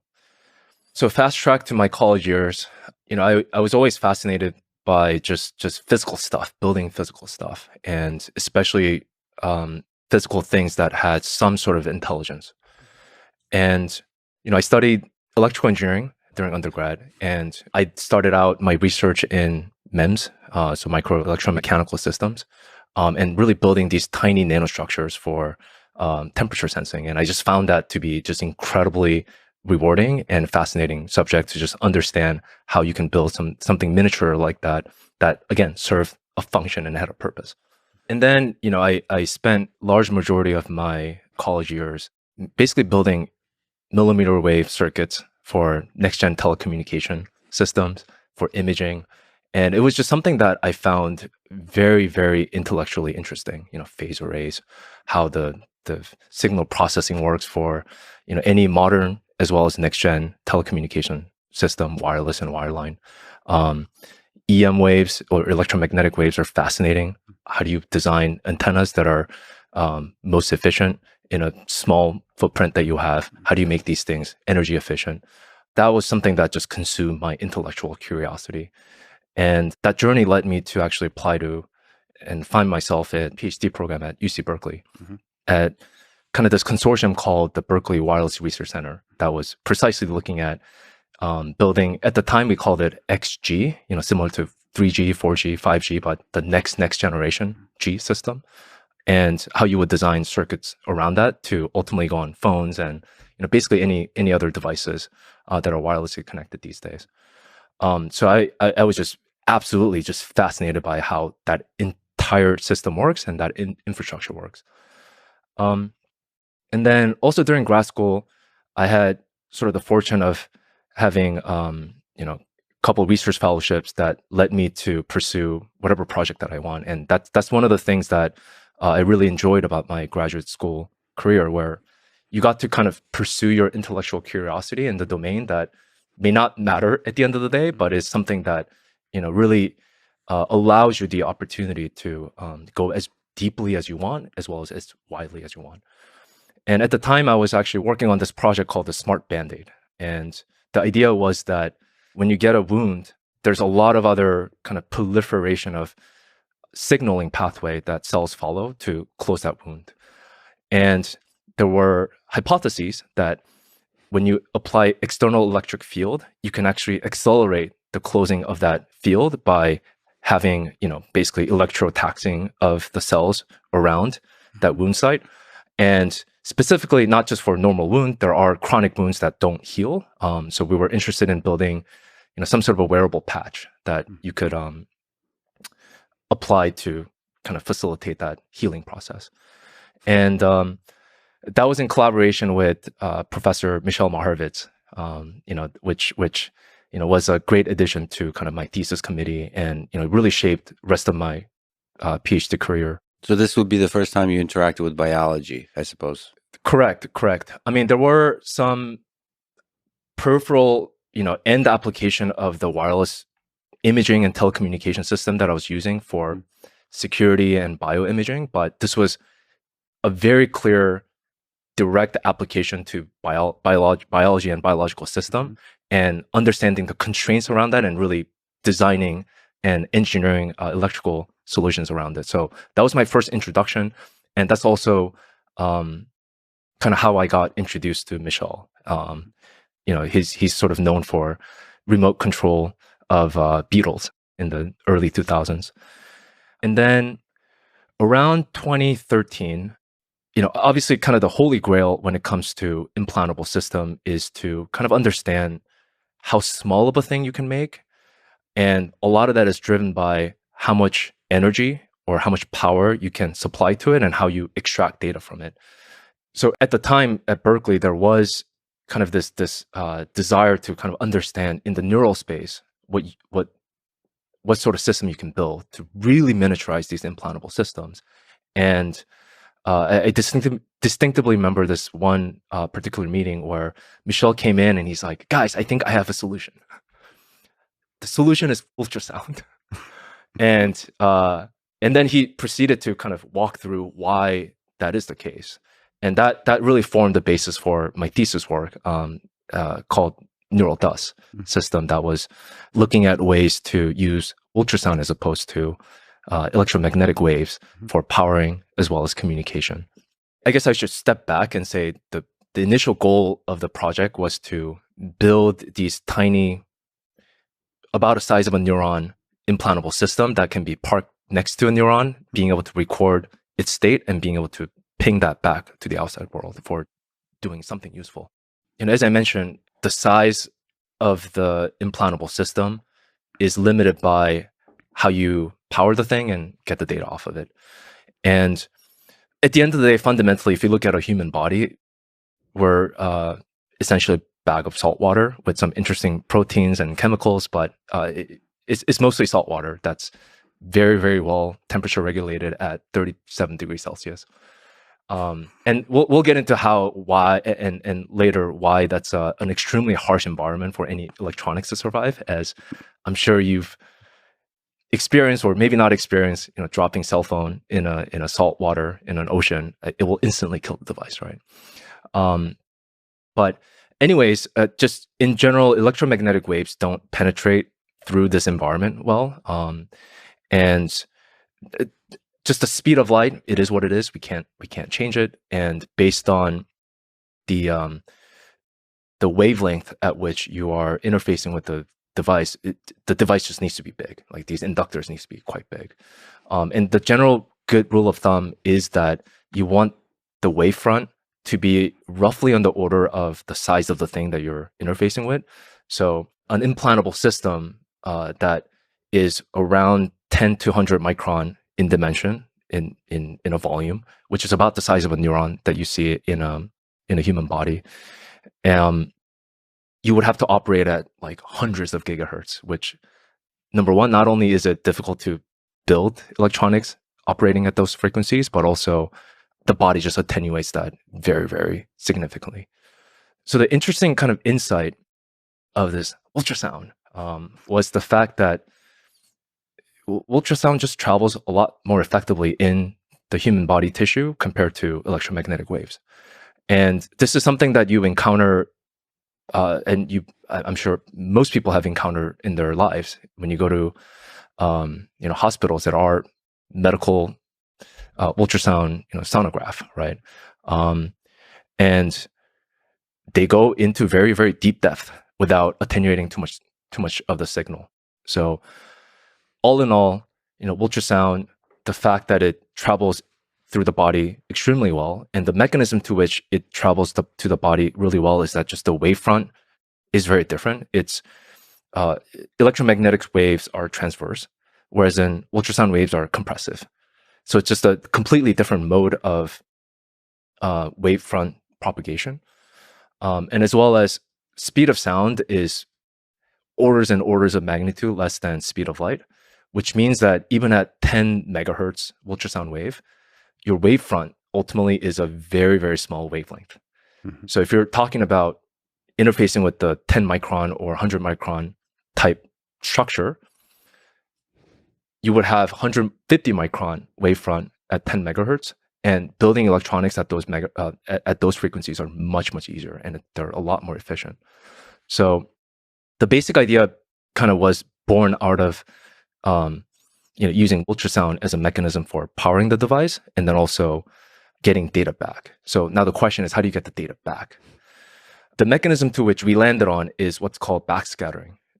This is actually something that is very common and that we interface on a day-to-day basis with our RFID cards, our radio frequency ID tags, where there's actually rarely, in your ID, a battery inside.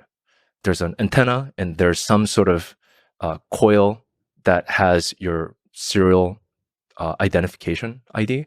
And then there's an external device called a reader that then sends a wavefront. And then you reflect back that wavefront with some sort of modulation that's unique to your ID. Mm-hmm. That's what's called backscattering, fundamentally. So the tag itself actually doesn't have to consume that much energy. And that was the mechanism to which we were kind of thinking about sending the data back. So when you have an external ultrasonic transducer that's sending ultrasonic wave to your implant, the neural dust implant, and it records some information about its environment, whether it's a neuron firing or some other state of the tissue that it's interfacing with, and then it just amplitude modulates the wavefront that comes back to the source. And the recording step would be the only one that requires any energy. So what would require energy in that little step? Correct. So it is that initial kind of startup circuitry to get that recording, amplifying it, and then just modulating. Mm-hmm. And the mechanism to which that you can enable that is there is this specialized crystal called piezoelectric crystals that are able to convert sound energy into electrical energy and vice versa. So you can kind of have this interplay between the ultrasonic domain and electrical domain that is the biological tissue. So on the theme of parking very small computational devices next to neurons, that's the dream, the vision of brain-computer interfaces. Maybe before we talk about Neuralink, can you give a sense of the history of the field of BCI? What has been maybe the continued dream, and also some of the milestones along the way with the different approaches and the amazing work done at the various labs? I think a good starting point is going back to 1790s. I did not expect that. Where the concept of animal electricity, or the fact that body is electric, was first discovered by Luigi Galvani, where he had this famous experiment where he connected a set of electrodes to a frog leg and ran current through it, and then it started twitching, and he said, "Oh my goodness, body's electric." Yeah. So fast forward many, many years to 1920s, where Hans Berger, who is a German psychiatrist, discovered EEG, or electroencephalography, which is still around. There are these electrode arrays that you wear outside the skull that gives you some sort of neural recording. That was a very, very big milestone, that you can record some sort of activities about the human mind. And then in the 1940s, there were these group of scientists, Renshaw, Forbes, and Morrison, that inserted these glass microelectrodes into the cortex and recorded single neurons. The fact that there's signal that are a bit more high resolution and high fidelity as you get closer to the source, let's say. And in the 1950s, these two scientists, Hodgkin and Huxley, showed up, and they built this beautiful models of the cell membrane and the ionic mechanism, and had these like circuit diagram. And as someone who's an electrical engineer, it's a beautiful model that's built out of these partial differential equations, talking about flow of ions and how that really leads to how neurons communicate. And they won the Nobel Prize for that 10 years later in the 1960s. So in 1969, Ev Fetz from University of Washington published this beautiful paper called Operant Conditioning of Cortical Unit Activity, where he was able to record a single unit neuron from a monkey and was able to have the monkey modulated based on its activity and reward system. So I would say this is the very, very first example, as far as I'm aware, of closed loop, brain-computer interface, or BCI. The abstract reads, the activity of single neurons in precentral cortex of anesthetized monkeys was conditioned by reinforcing high rates of neuronal discharge with delivery of a food pellet. Auditory and visual feedback of unit firing rates was usually provided in addition to food reinforcement. Cool. So they actually got it done. They got it done. This is back in 1969. After several training sessions, monkeys could increase the activity of newly isolated cells by 50 to 500% above rates before reinforcement. Fascinating. Brain is very plastic. and so from here, the number of experiments grew. Yeah, number of experiments as well as set of tools to interface with the brain have just exploded. I think, and also just understanding the neural code and how some of the cortical layers and the functions are organized. So the other paper that is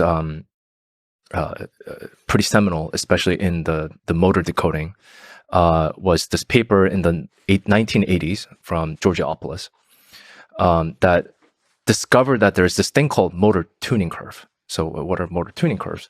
It's the fact that there are neurons in the motor cortex of mammals, including humans, that have a preferential direction that causes them to fire. So what that means is there are a set of neurons that would increase their spiking activities when you're thinking about moving to the left, right, up, down, and any of those vectors.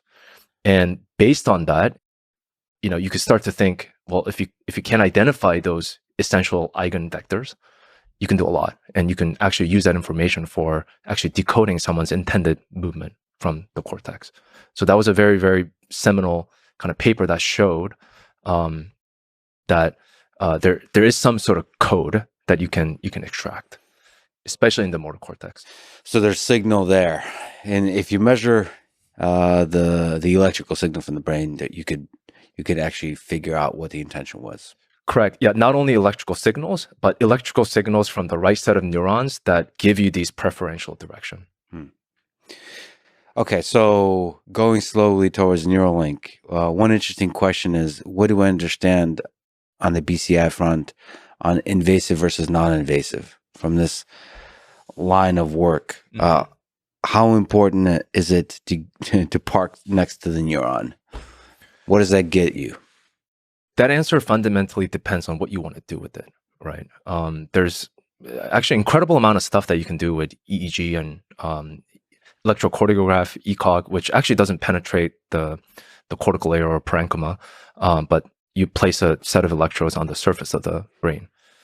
So the thing that I'm personally very interested in is just actually understanding and being able to just really tap into the high resolution, high fidelity understanding of the activities that are happening at the local level.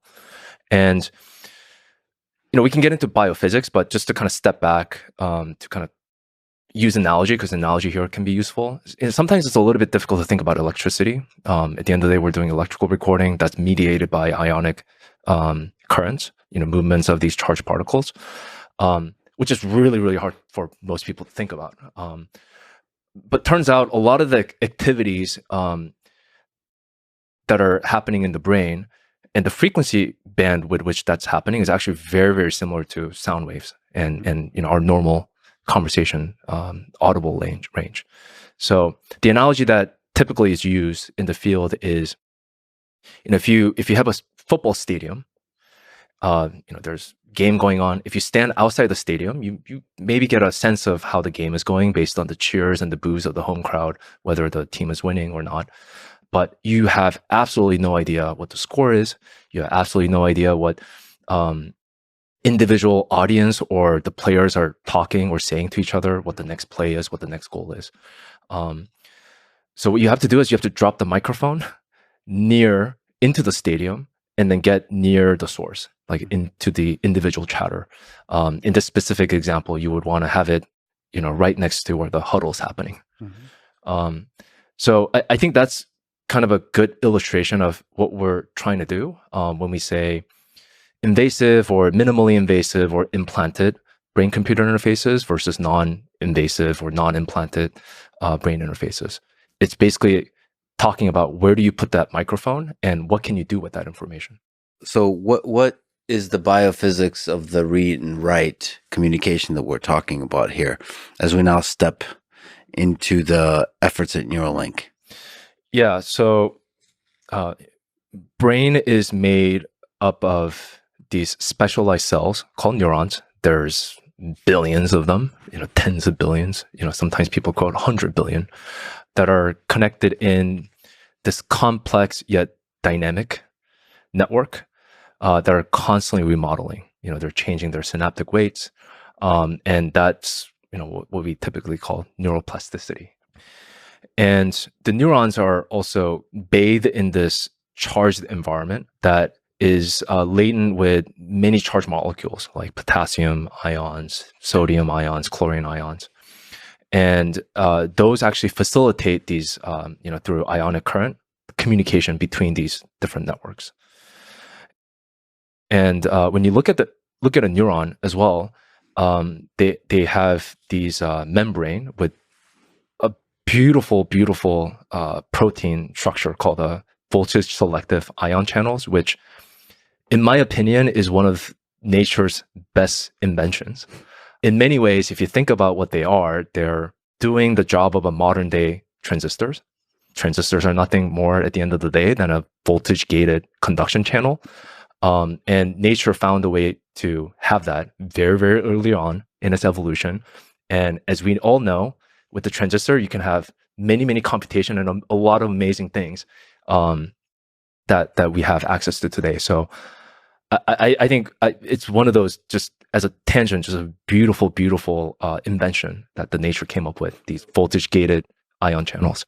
I mean, I suppose there's on the biological level, at every level of the complexity of the hierarchy of the organism, there's going to be some mechanisms for storing information and for doing computation. And this is just one such way. But to do that with biological and chemical components is interesting. Plus, like with neurons, I mean, it's not just electricity, it's chemical communication. It's also mechanical. Mm-hmm. I mean, these are like actual objects that have that vibrate. I mean, they move. Yeah, they're actually, I mean, there's a lot of really interesting physics that are involved. And, kind of going back to my work on ultrasound during grad school, there are groups and there were groups and there are still groups looking at ways to cause neurons to actually fire an action potential using ultrasound wave. And the mechanism to which that's happening is still unclear, as I understand. It may just be that, you're imparting some sort of thermal energy and that causes cells to depolarize in some interesting ways. But there are also these ion channels or even membranes that actually just open up its pore as they're being mechanically shook, mm-hmm. right? Vibrated. So there's just a lot of, elements of these moved particles which again, like that's governed by diffusion physics, right? Movements of particles. And there's also a lot of kind of interesting physics there. Also, not to mention, as Roger Penrose talks about, there might be some beautiful weirdness in the quantum mechanical effects of all of this, and he actually believes that consciousness might emerge from the quantum mechanical effects there. So, like, there's physics, there's chemistry, there's biology, all of that is going on there. Oh yeah. I mean, you can.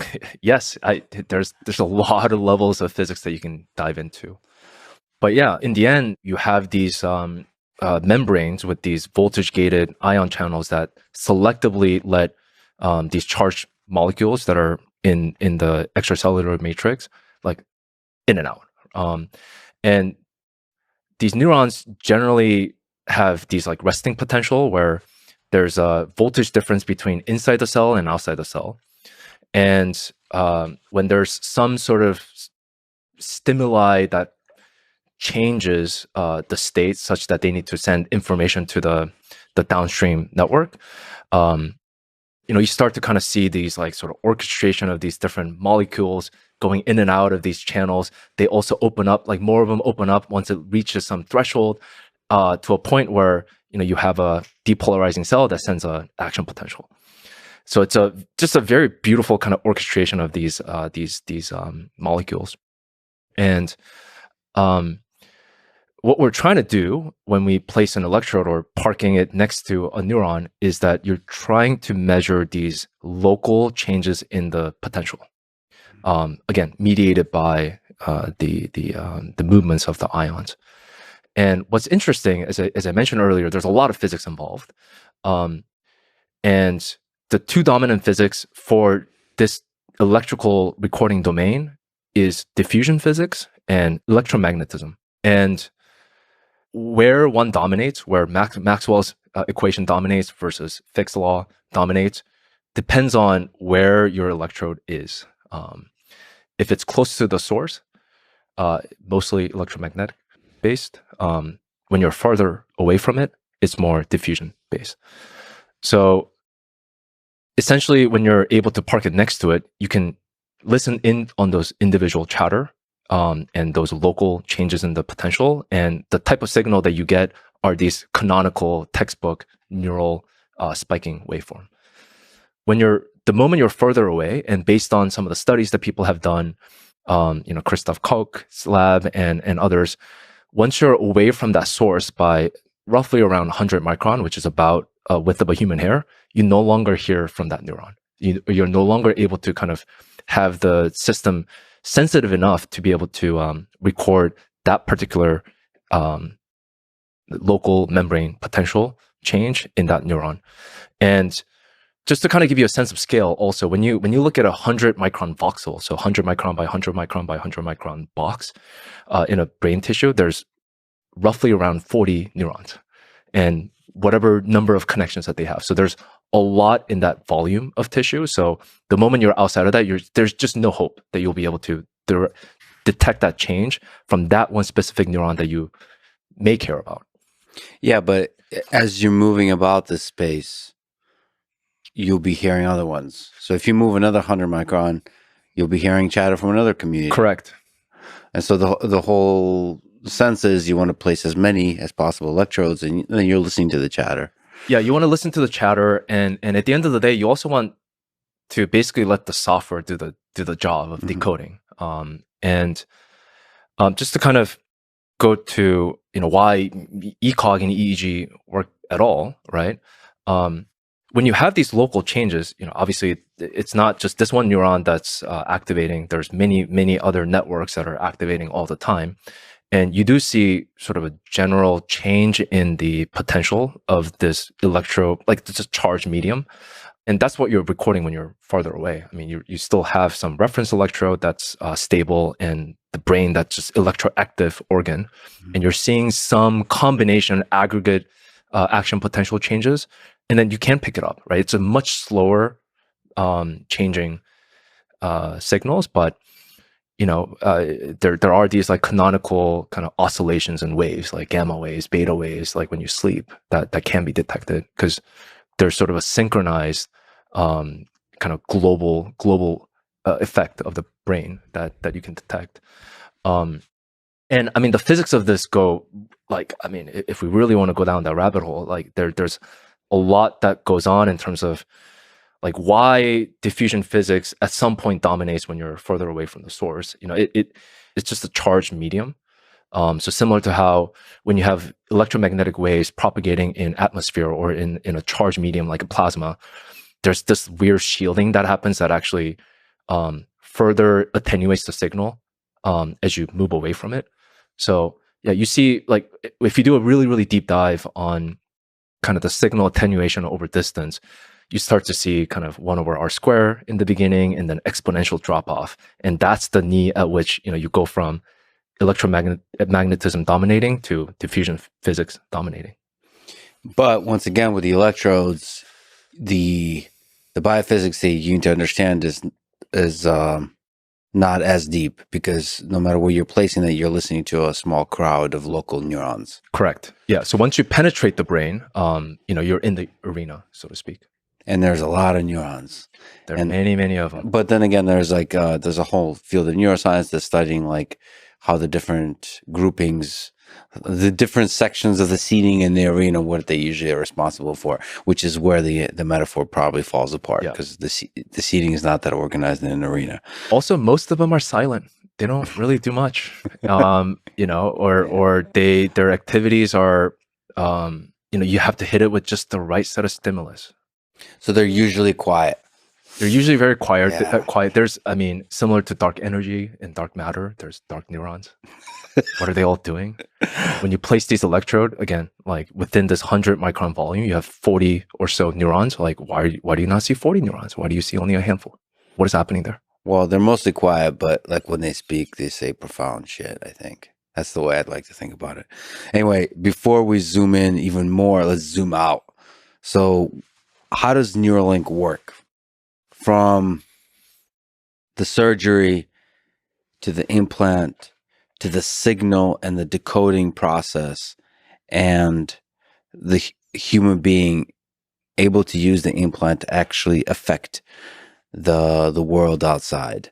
And all of this I'm asking in the context of there's a gigantic historic milestone that Neuralink just accomplished in January of this year, putting a Neuralink implant in the first human being, Nolan. And there's been a lot to talk about there about his experience, because he's able to describe all the nuance and the beauty and the fascinating complexity of that experience, of everything involved. But on the technical level, how does Neuralink work? Yeah, so there are 3 major components to the technology that we're building. One is the device, the thing that's actually recording these neural chatters. We call it N1 implant, or the link. And we have a surgical robot that's actually doing an implantation of these tiny, tiny wires that we call threads that are, you know, smaller than human hair. And once everything is surgerized, you have these neural signals, these spiking neurons that are coming out of the brain. And you need to have some sort of software to decode what the users intend to do with that. So there's what's called a Neuralink application, or B1 app, that's doing that translation. It's running the very, very simple machine learning model that decodes these inputs that are neural signals, and then convert it to a set of outputs that allows you know, our participant, first participant Nolan, to be able to control a cursor on the screen. And this is done wirelessly. And this is done wirelessly. So we our implant is actually a 2-part. The link has you know, these flexible tiny wires called threads that have multiple electrodes along its length, and they're only inserted into the cortical layer, which is about 3 to 5 millimeters in a human brain, in the motor cortex region. That's where the kind of the intention for movement lies in. And we have 64 of these threads, each thread having 16 electrodes along, you know, the span of 3 to 4 millimeters, separated by 200 microns. So you can actually record along the depth of the insertion. And based on that signal, there's custom, you know, integrated circuit or ASIC that we built that amplifies the neural signals that you're recording and then digitizing it, and then has some mechanism for detecting whether there was an interesting event, that is a spiking event, and decide to send that or not send that through Bluetooth to an external device, whether it's a phone or a computer that's running this Neuralink application. So there's onboard signal processing already just to decide whether this is an interesting event or not. So there is some computational power on board in addition to the human brain.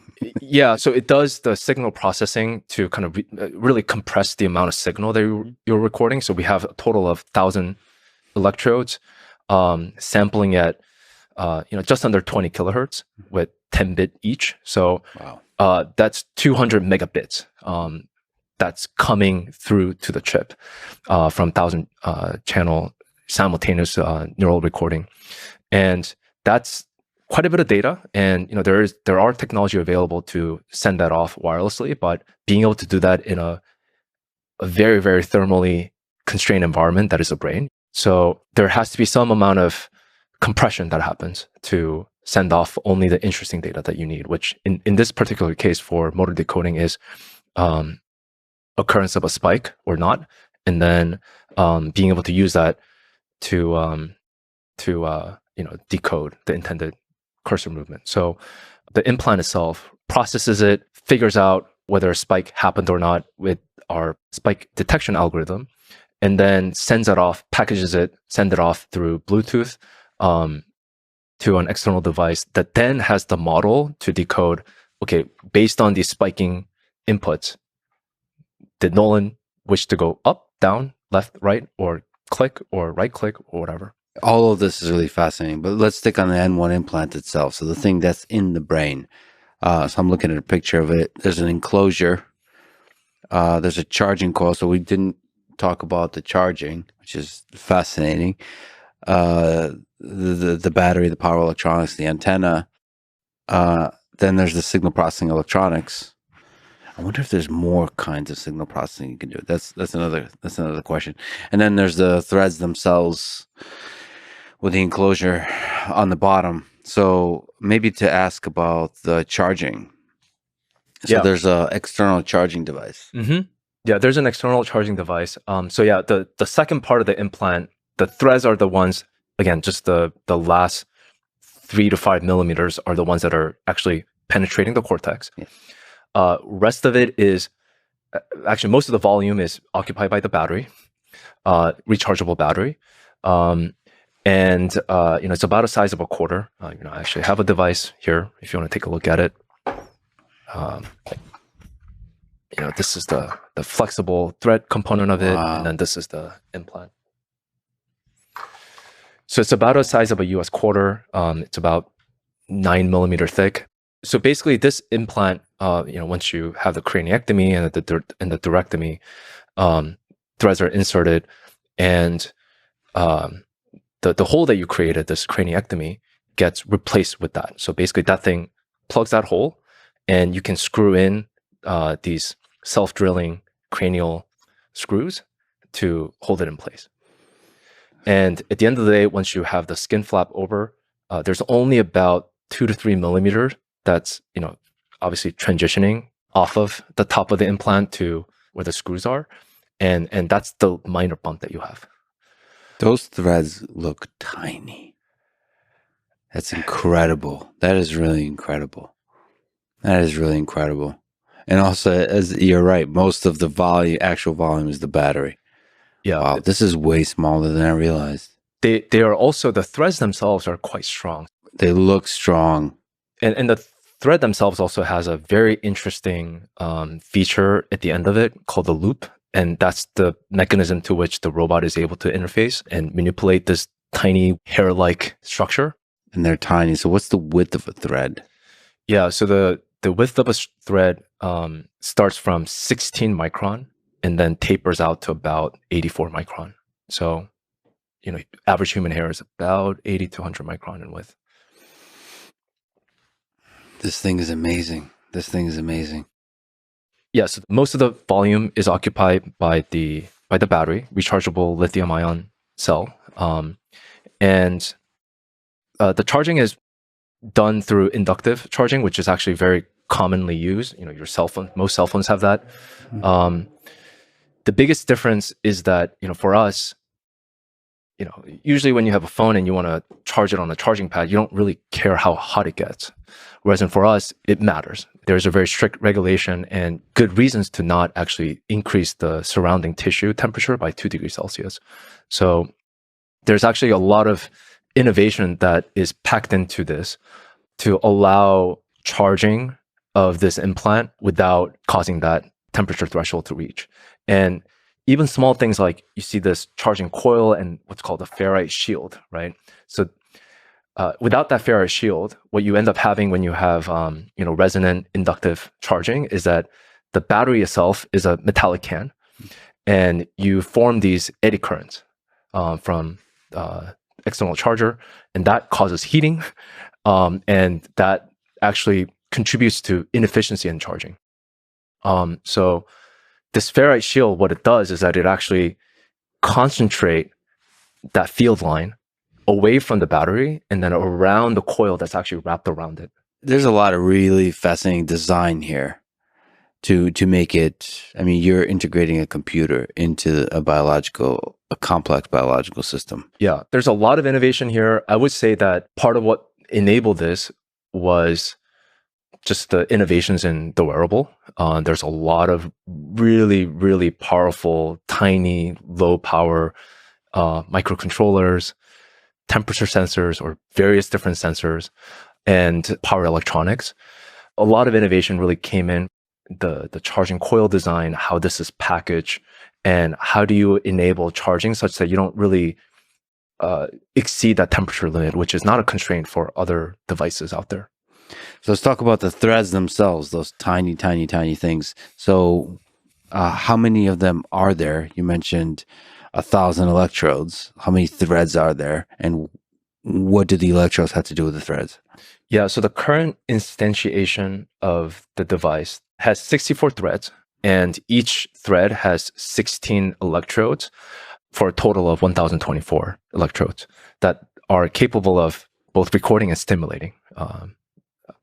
And the thread is basically this polymer insulated wire.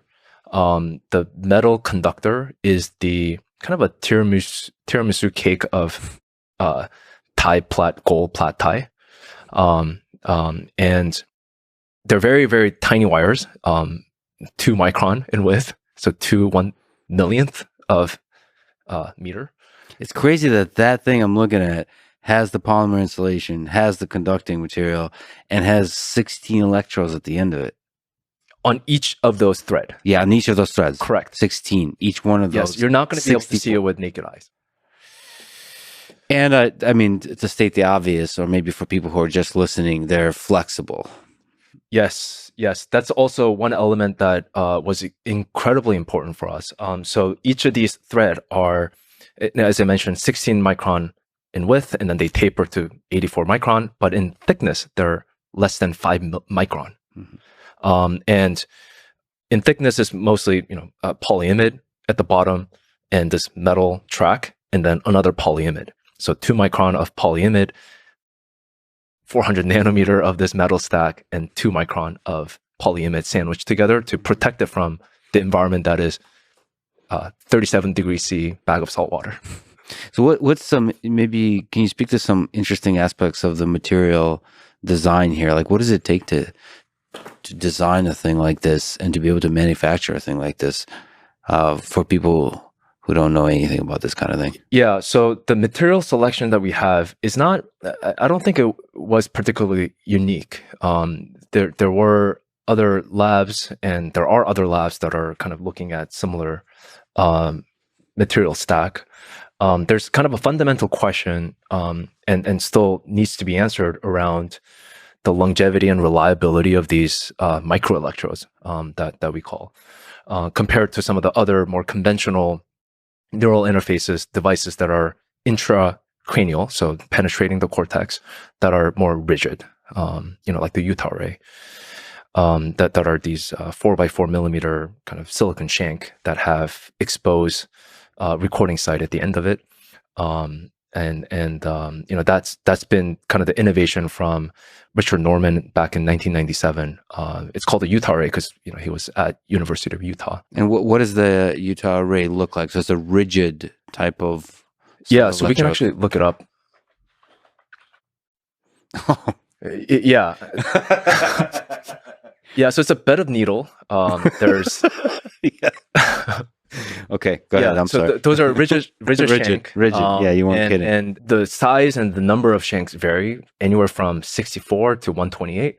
At the very tip of it is an exposed electrode that actually records neural signal. The other thing that's interesting to note is that unlike Neuralink threads that have recording electrodes that are actually exposed iridium oxide recording sites along the depth, this is only at a single depth. So these Utah array spokes can be anywhere between 0.5 millimeters to 1.5 millimeter. And they also have designs that are slanted, so you can have it inserted at different depth.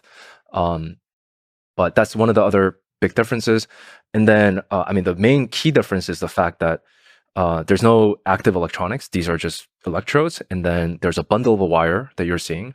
And then that actually then exits the craniectomy, that then has this port that you can connect to for any external electronic devices. They are working on or have the wireless telemetry device, but it still requires a through the skin port that actually is one of the biggest failure modes for infection for the system. What are some of the challenges associated with flexible threads? Like, for example, on the robotics side, R1, implanting those threads. How difficult is that task? Yeah. So as you mentioned, they're very, very difficult to maneuver by hand.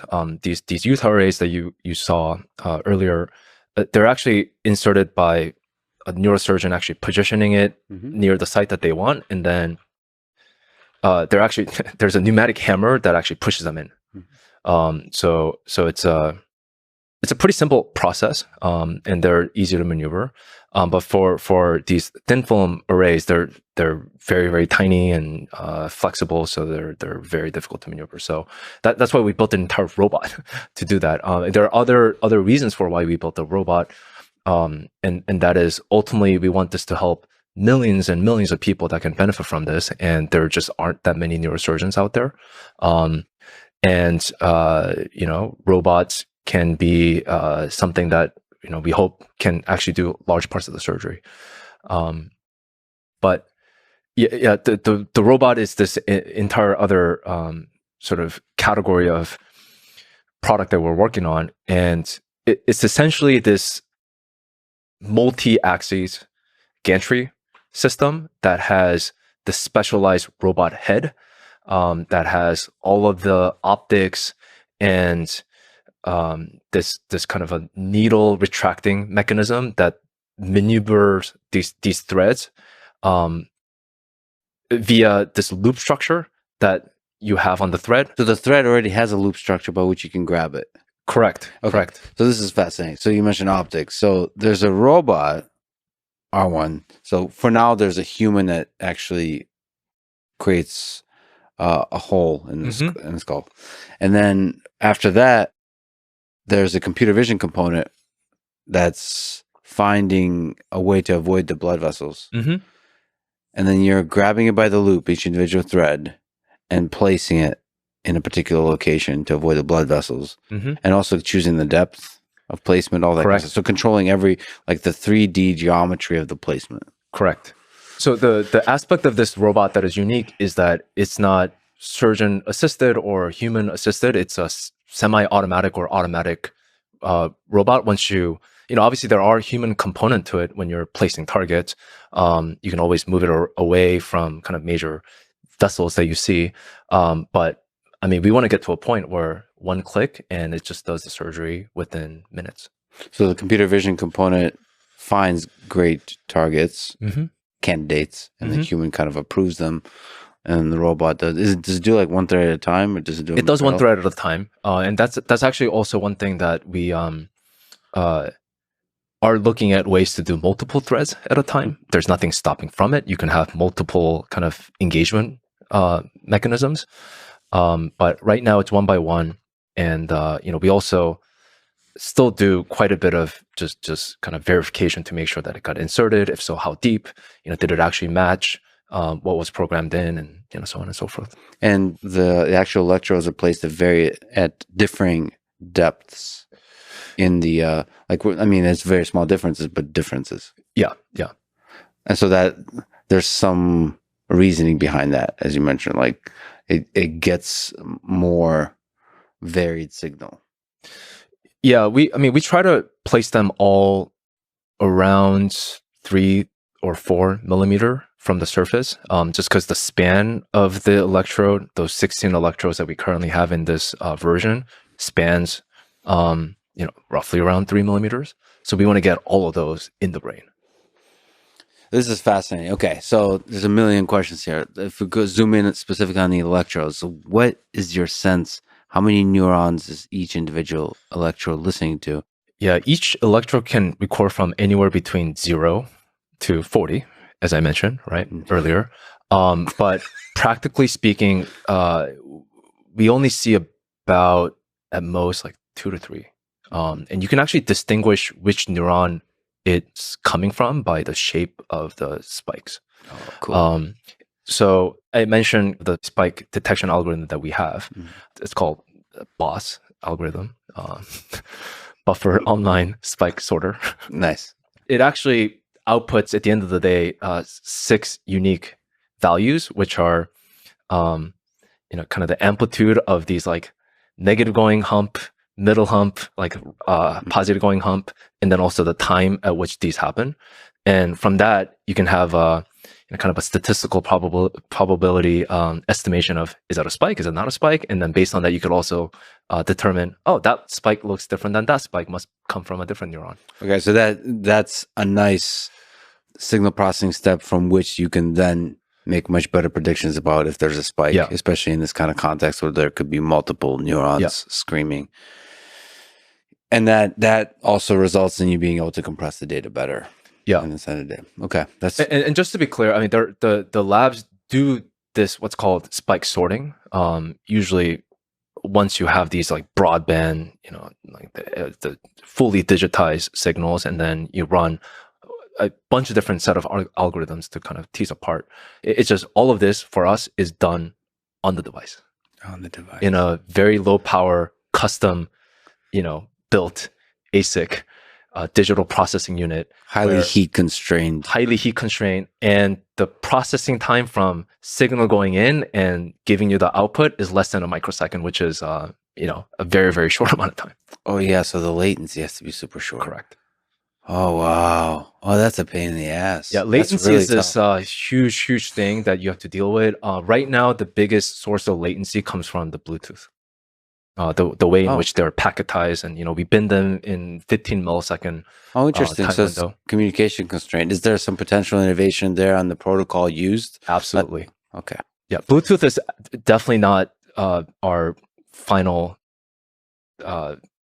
wireless communication protocol that we want to get to. It's a highly hence the N1 and the R1. I imagine that increases NX RX. Yeah, that's the communication protocol, because Bluetooth allows you to communicate against farther distances than you need to, so you can go much shorter. Yeah, the primary motivation for choosing Bluetooth is that, everything has Bluetooth. All right, so you can talk to any device. Interoperability is just absolutely essential, especially in this early phase. And in many ways, if you can access a phone or a computer, you can do anything. Well, it'd be interesting to step back and actually look at, again, the same pipeline that you mentioned for Nolan. So what does this whole process look like, from finding and selecting a human being to the surgery to the first time he's able to use this thing? So we have what's called a patient registry that people can sign up to hear more about the updates. And that was a route to which Nolan applied. And the process is that once the application comes in, it contains some medical records, and we based on their medical eligibility, there's a lot of different inclusion exclusion criteria for them to meet. And we go through a pre-screening interview process with someone from Neuralink. And at some point, we also go out to their homes to do a BCI home audit. Because one of the most kind of revolutionary part about having this N1 system that is completely wireless is that you can use it at home. Like, you don't actually have to go to the lab, and go to the clinic to get connectorized to these like specialized equipment that you can't take home with you. So that's one of the key elements of when we're designing the system that we wanted to keep in mind. Like, people hopefully would want to be able to use this every day in the comfort of their homes. And so part of our engagement and what we're looking for during BCI home audit is to just kind of understand their situation, what other assistive technology that they use. And we should also step back and kind of say that the estimate is 180,000 people live with quadriplegia in the United States, and each year an additional 18,000 suffer a paralyzing spinal cord injury. So these are folks who have a lot of challenges living a life in terms of accessibility, in terms of doing the things that many of us just take for granted day to day. And one of the goals of this initial study is to enable them to have sort of digital autonomy, where they by themselves can interact with a digital device using just their mind, something that you're calling telepathy. So digital telepathy, where a quadriplegic can communicate with a digital device in all the ways that we've been talking about. Control the mouse cursor enough to be able to do all kinds of stuff, including play games and tweet and all that kind of stuff. And there's a lot of people for whom the basics of life are difficult because of the things that have happened to them. So, yeah, I mean, movement is so fundamental to our existence. I mean, even speaking involves movement of mouth, lip, larynx, and without that, it's extremely debilitating. And there are many people that we can help. And I mean, especially if you start to kind of look at other forms of movement disorders that are not just from spinal cord injury, but from ALS, MS, or even stroke that leads you, or just aging, right? That leads you to lose some of that mobility, that independence. It's extremely debilitating.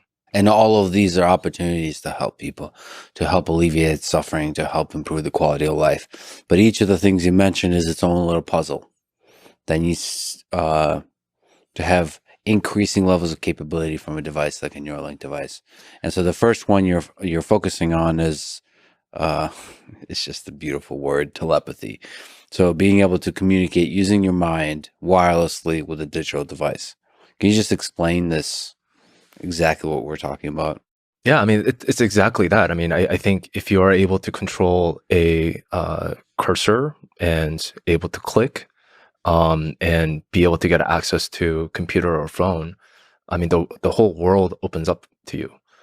And I mean, I guess the word telepathy, if you kind of think about that as just definitionally being able to transfer information from my brain to your brain, without using some of the physical faculties that we have, like voices.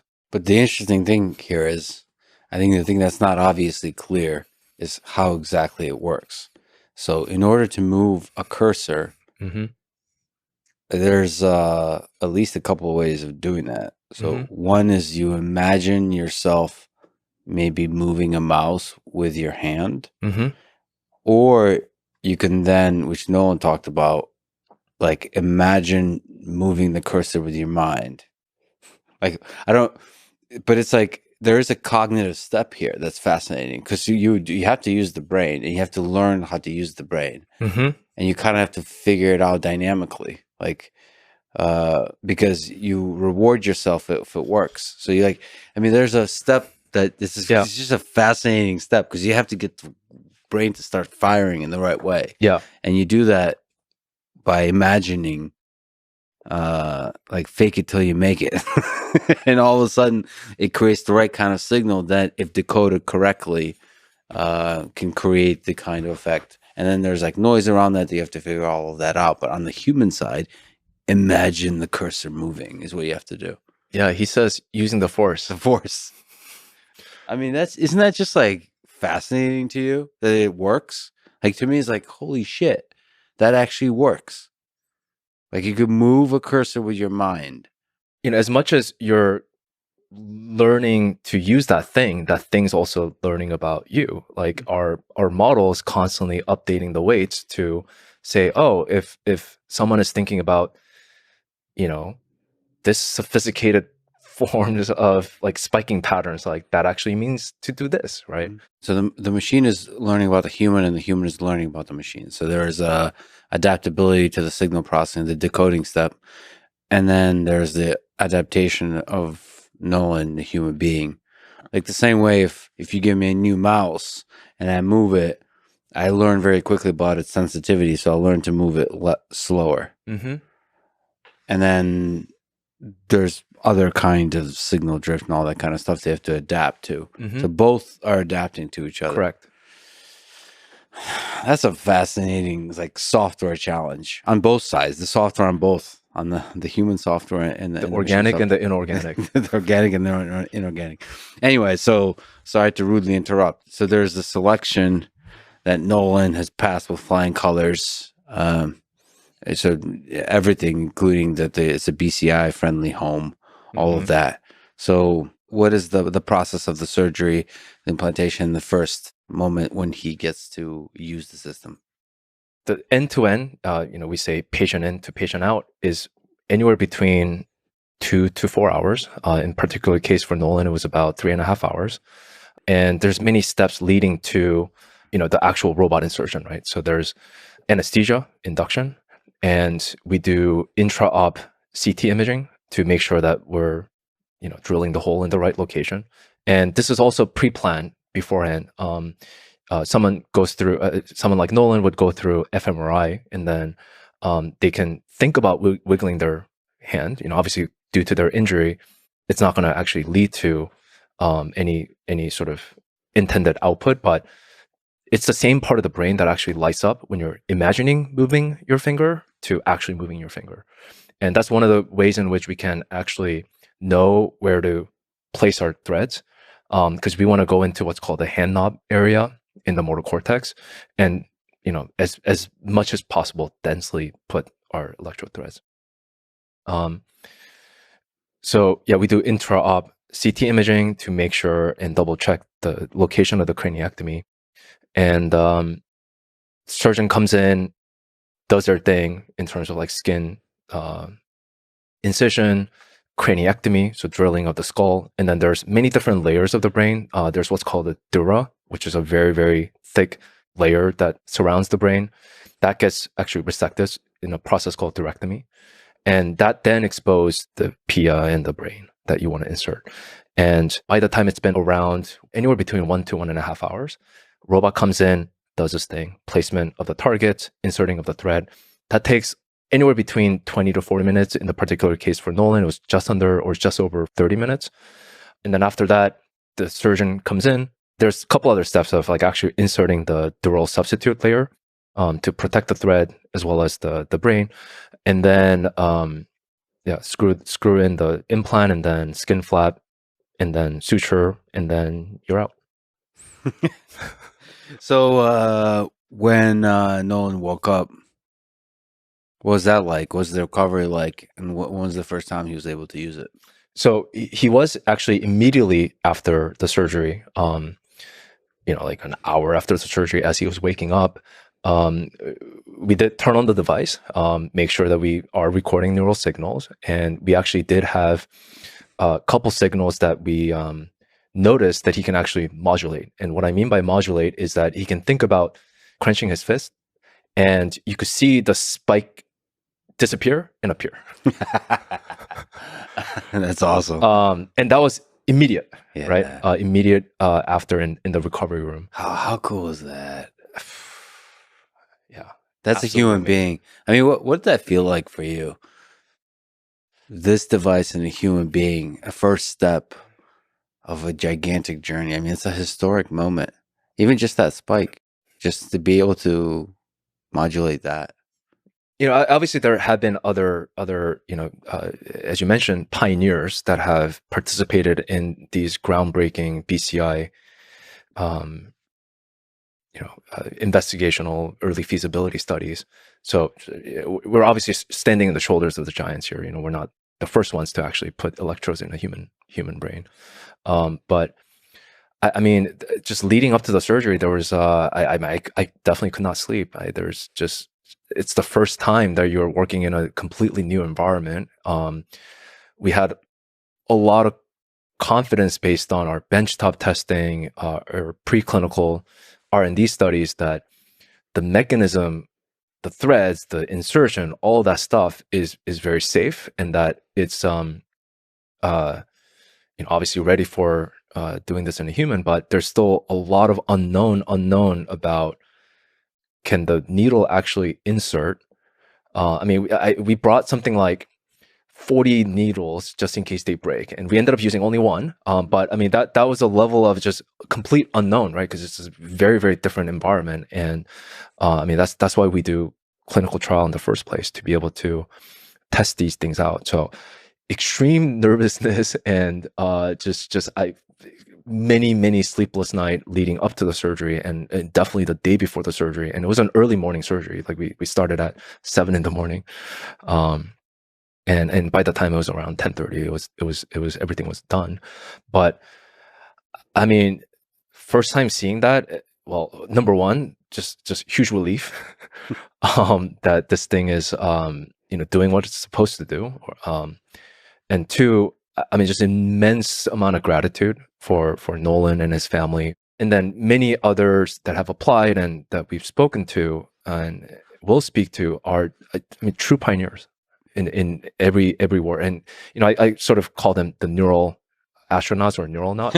You're not, yeah. These amazing, just like in the 60s, right? Like these amazing just pioneers, right? Exploring the unknown outwards. In this case, it's inward. But an incredible amount of gratitude for them to, just participate and play a part. And it's a journey that we're embarking on together. But also, like, I think it was just that was a very, very important milestone, but our work was just starting. So a lot of just kind of anticipation for, okay, what needs to happen next? What are set of sequences of events that needs to happen for us to, make it worthwhile for, both Nolan as well as us. Just to linger on that, just a huge congratulations to you and the team for that milestone. I know there's a lot of work left, but that's really exciting to see. There's that's a source of hope. It's this first big step, opportunity to help hundreds of thousands of people, and then maybe expand the realm of the possible for the human mind for millions of people in the future. So it's really exciting. So like the opportunities are all ahead of us, and to do that safely and to do that effectively was really fun to see. As an engineer, just watching other engineers come together and do an epic thing, that was awesome. So huge congrats. Thank you. It's could not have done it without the team. And I mean, that's the other thing that I told the team as well, of just this immense sense of optimism for the future. I mean, it's a very important moment for the company, needless to say, as well as hopefully for many others out there that we can help. So speaking of challenges, Neuralink published a blog post describing that some of the threads are retracted, and so the performance as measured by bits per second dropped at first, but then eventually was regained. And that the whole story of how it was regained is super interesting. Mm-hmm. That's definitely something I'll talk to Bliss and to Nolan about. But in general, can you speak to this whole experience? How was the performance regained? And just the technical aspects of the threads being retracted and moving. The main takeaway is that in the end, the performance have come back, and it's actually gotten better than it was before. He's actually just beat the world record yet again last week to 8.5 BPS. So I mean, he's just cranking and he's just improving. The previous one was he said was 8. Correct. He said 8.5. Yeah, the previous world record in human was 4.6. Yeah. So it's almost double. Yeah. And his goal is to try to get to 10, which is roughly around kind of the median Neuralinker using a mouse with the hand. So it's getting there. So yes, so the performance was regained. Yeah, better than before. So that's a story on its own of what took the BCI team to recover that performance. It was actually mostly on kind of the signal processing end. So as I mentioned, we were kind of looking at these spike outputs from the our electrodes, and what happened is that kind of 4 weeks into the surgery, we noticed that the threads have slowly come out of the brain. And the way in which we noticed this at first, obviously, is that, I think Nolan was the first to notice that his performance was degrading. And I think at the time, we were also trying to do a bunch of different experimentation, different algorithms, different sort of UI, UX. So it was expected that there will be variability in the performance. But we did see kind of a steady decline. And then also the way in which we measure the health of the electrodes, or whether they're in the brain or not, is by measuring impedance of the electrode. So we look at kind of the interfacial, kind of the Randall circuit, they say, the capacitance and the resistance between the electrosurface and the medium. And if that changes in some dramatic ways, we have some indication. Or if you're not seeing spikes on those channels, you have some indications that something's happening there. And what we notice is that looking at those impedance plot and spike rate plots, and also because we have those electrodes recording along the depth, we were seeing some sort of movement that indicated that the threads were being pulled out. And that obviously will have an implication on the model side, because if the number of inputs that are going into the model is changing because you have less of them, that model needs to get updated, right? And but there were still signals, and as I mentioned, similar to how even when you place the signals on the surface of the brain or farther away, like outside the skull, you still see some useful signals.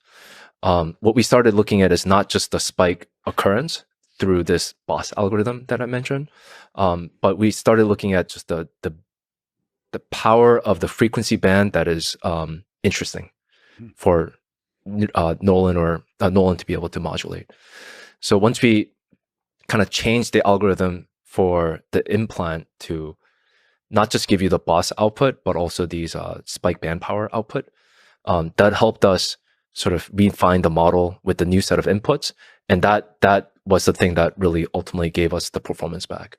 In terms of, and obviously, like the thing that we want ultimately, and the thing that we are working towards, is figuring out ways in which we can keep those threads intact for as long as possible, so that we have many more channels going into the model. That's by far the number one priority that the team is currently embarking on, to understand how to prevent that from happening.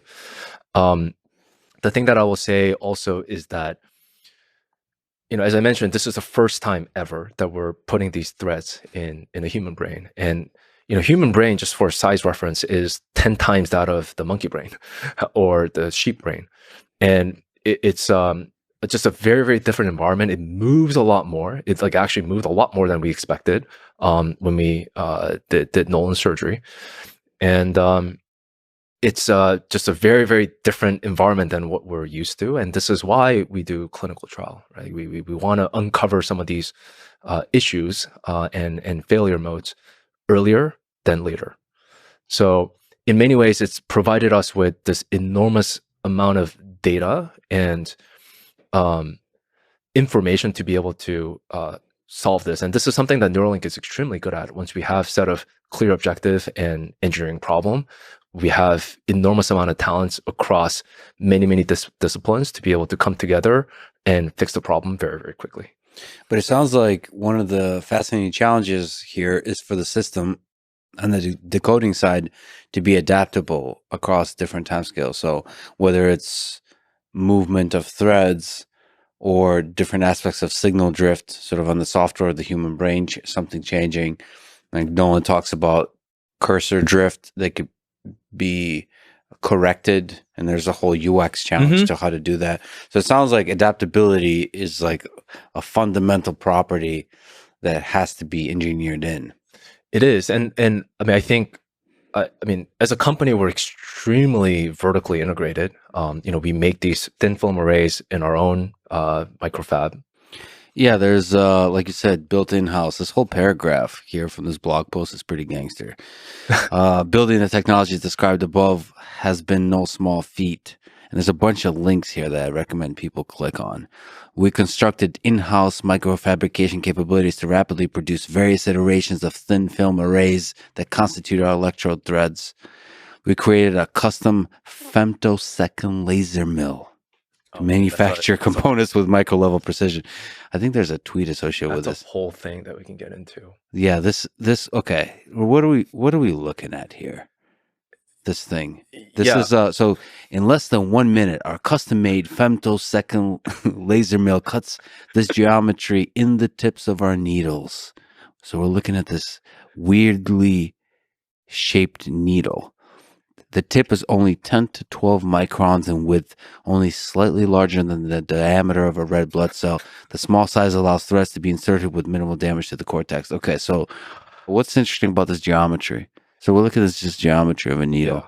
This is the needle that's engaging with the loops in the thread. So they're the ones that you know, thread the loop, and then peel it from the silicon backing, and then this is the thing that gets inserted into the tissue, and then this pulls out, leaving the thread. And this kind of a notch, or the shark tooth that we used to call, is the thing that actually is grasping the loop, and then it's designed in such way such that when you pull out, leaves the loop. And the robot is controlling this needle. Correct. So this is actually housed in a cannula, and basically the robot has a lot of the optics that look for where the loop is. There's actually a 4 or 5 nanometer light that actually causes the polyimide to fluoresce so that you can locate the location of the loop. So the loop lights up? Yeah, they do. It's a micron precision process. What's interesting about the robot that it takes to do that? That's pretty crazy. That's pretty crazy that a robot is able to get this kind of precision. Yeah, our robot is quite heavy. Our current version of it, it's like a giant granite slab that weighs about a ton, because it needs to be sensitive to vibration, environmental vibration, and then as the head is moving at the speed that it's moving, you know, there's a lot of kind of motion control to make sure that you can achieve that level of precision. A lot of optics that kind of zoom in on that. You know, we're working on next generation of the robot that is lighter, easier to transport. I mean, it is a feat to move the robot. And it's far superior to a human surgeon at this time for this particular task. Absolutely. I mean, let alone you try to actually thread a loop in a sewing kit. I mean, this is like, we're talking like fractions of human hair. These things it's not visible. So continuing the paragraph, we developed novel hardware and software testing systems such as our accelerated lifetime testing racks and simulated surgery environment, which is pretty cool, to stress test and validate the robustness of our technologies. We performed many rehearsals of our surgeries to refine our procedures and make them second nature. This is pretty cool.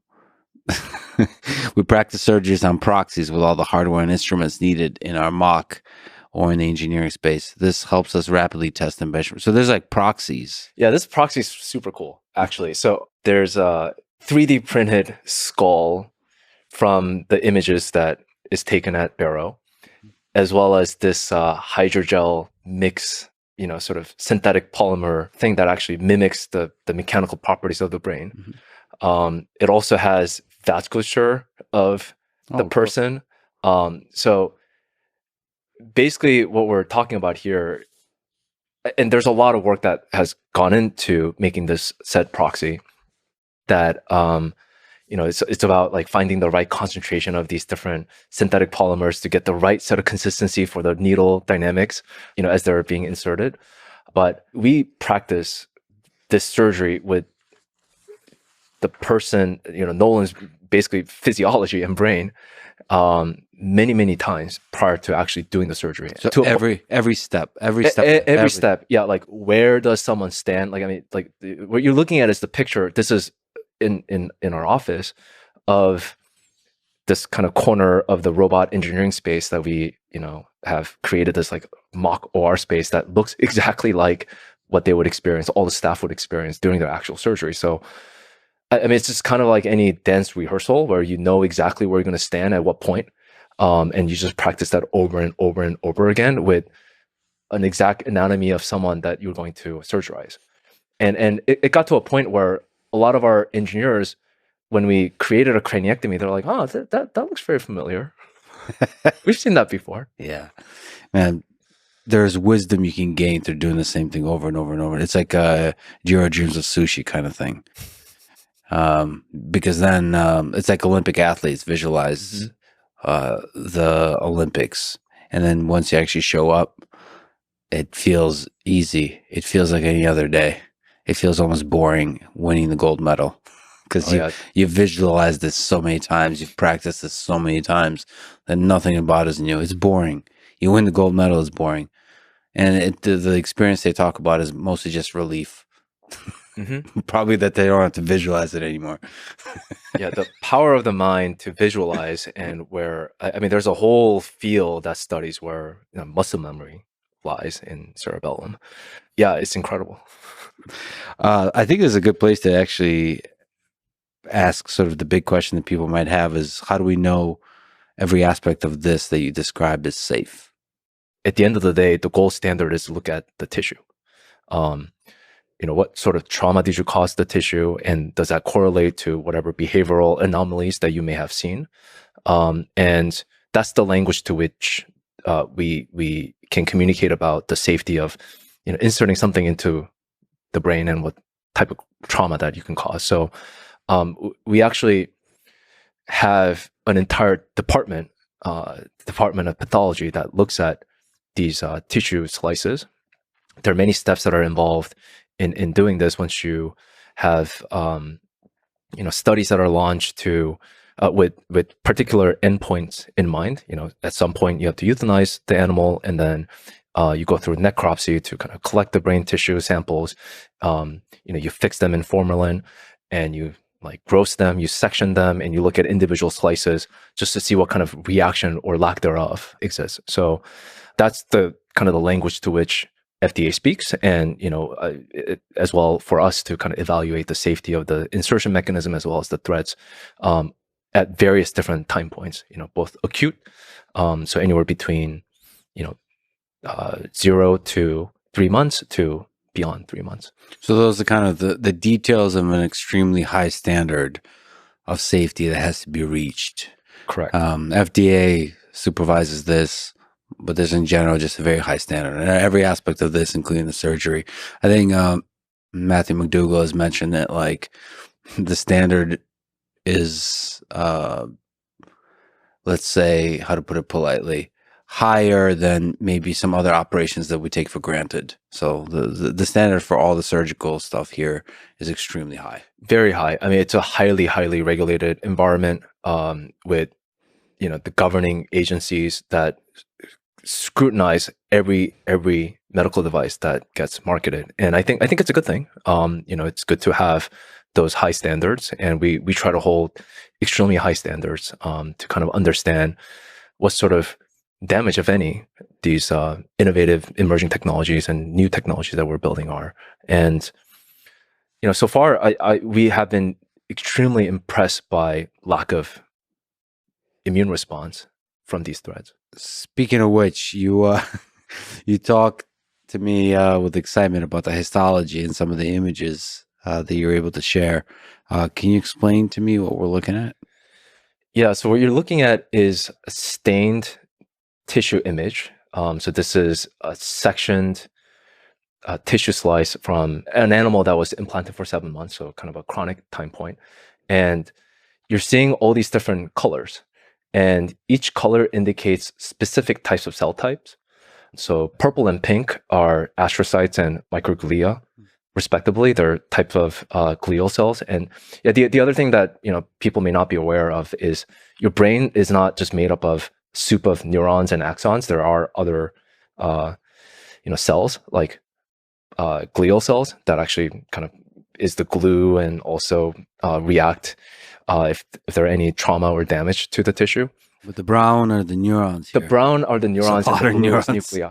So what you're seeing is in this kind of macro image, you're seeing these like circle highlighted in white, the insertion sites. And when you zoom into one of those, you see the threads. And then in this particular case, I think we're seeing about the 16 wires that are going into the page. And the incredible thing here is the fact that you have the neurons that are these brown structures or brown circular or elliptical thing that are actually touching and abutting the threads. So what this is saying is that there's basically zero trauma that's caused during this insertion. And with these neural interfaces, these microelectrodes that you insert, that is one of the most common mode of failure. So when you insert these threads, like the Utah array, it causes neuronal death around the site because you're inserting a foreign object, right? And that kind of elicits these like immune response through microglia and astrocytes. They form this like protective layer around it. Oh, not only are you killing the neuron cells, but you're also creating this protective layer that then basically prevents you from recording neural signals because you're getting further and further away from the neurons that you're trying to record. And that is the biggest mode of failure. And in this particular example, in that inset, it's about 50 micron with that scale bar. The neurons seem to be attracted to it. And so there's certainly no trauma. That's such a beautiful image, by the way. So the brown are the neurons. And for some reason, I can't look away. It's really cool. And the way that these things, like, I mean, your tissues generally don't have these beautiful colors. This is multiplex stain that uses these different proteins that are staining these at different colors. We use very standard set of staining techniques with HE, EBA1, and NUN, and GFAP. So if you go to the next image, this is also kind of illustrates the second point, because you can make an argument. And initially, when we saw the previous image, we said, "Oh, like, are the threads just floating? Like, what is happening here? Like, are we actually looking at the right thing?"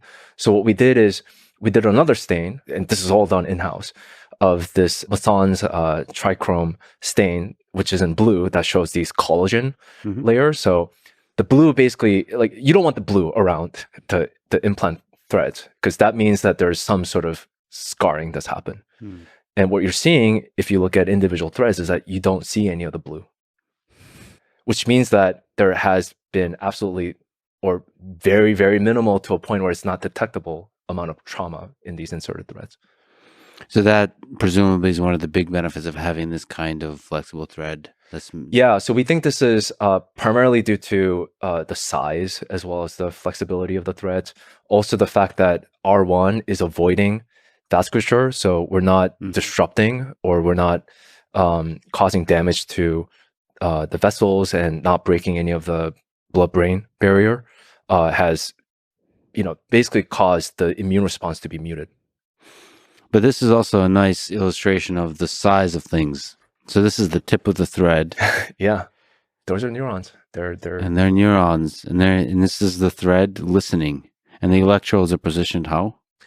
Yeah, so this is what you're looking at is not electrode themselves. Those are the conductive wires. So each of those should probably be 2 micron in width. So what we're looking at is we're looking at the coronal slice. So we're looking at some slice of the tissue. So as you go deeper, you'll obviously have less and less of the tapering of the thread. But yeah, the point basically being that there's just kind of cells around the inserted site, which is just an incredible thing to see. I've just never seen anything like this. How easy and safe is it to remove the implant? Yeah, so it depends on when. In the first 3 months or so after the surgery, there's a lot of kind of tissue modeling that's happening. Similar to when you get a cut. You obviously start over first couple weeks, or depending on the size of the wound, scar tissue forming, right? There are these like contracted, and then in the end, they turn into scab and you can scab it off. The same thing happens in the brain. And it's a very dynamic environment. And before the scar tissue or the neomembrane or the new membrane that forms, it's quite easy to just pull them out. And there's minimal trauma that's caused during that. Once the scar tissue forms, and with Nolan as well, we believe that that's the thing that's currently anchoring the threads. So we haven't seen any more movements since then. So they're quite stable. It gets harder to actually completely extract the threads. So our current method for removing the device is cutting the thread, leaving the tissue intact, and then unscrewing and taking the implant out. Mm-hmm. And that hole is now going to be plugged with either another Neuralink or just with kind of a PEEK-based, plastic-based cap. Is it okay to leave the threads in there forever? Yeah, we think so. We've done studies where we left them there, and one of the biggest concerns that we had is like, do they migrate and do they get to a point where they should not be? We haven't seen that. Again, once the scar tissue forms, they get anchored in place.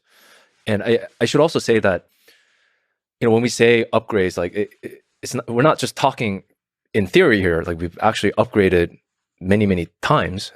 Most of our monkeys or non-human primates, NHP, have been upgraded. Pager, who you saw playing Mind Pong, has the latest version of the device since 2 years ago and is seemingly very happy and healthy and fat. So what's designed for the future, the upgrade procedure? So maybe for Nolan, what would the upgrade look like? It was essentially what you're mentioning. Is there a way to upgrade sort of the device internally, where you take it apart and sort of keep the capsule and upgrade the internals? Yeah, so there are a couple of different things here. So for Nolan, if we were to upgrade, what we would have to do is either cut the threads or extract the threads, depending on kind of the situation there in terms of how they're anchored or scarred in.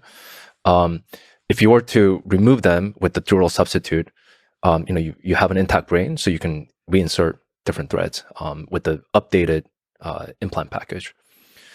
There are a couple different other ways that we're thinking about the future of what the upgradable system looks like.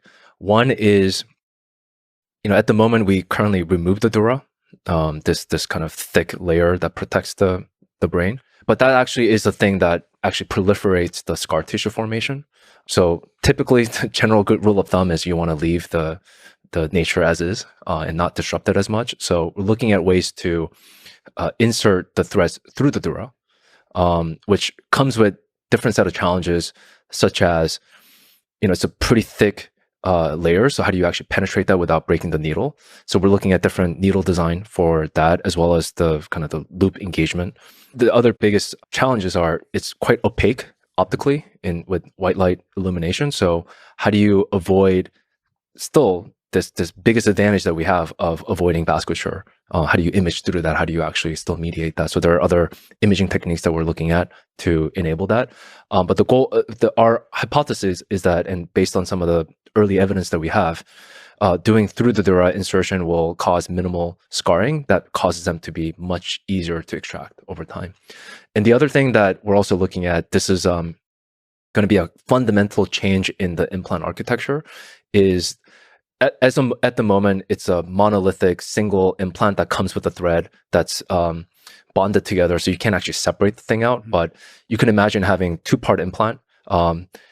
Bottom part, that is the thread that are inserted, that has the chips and maybe a radio and some power source. And then you have another implant that has more of the computational heavy load, mm-hmm. and the bigger battery. And then one can be under the dura, one can be above the dura, like, being the plug for the skull.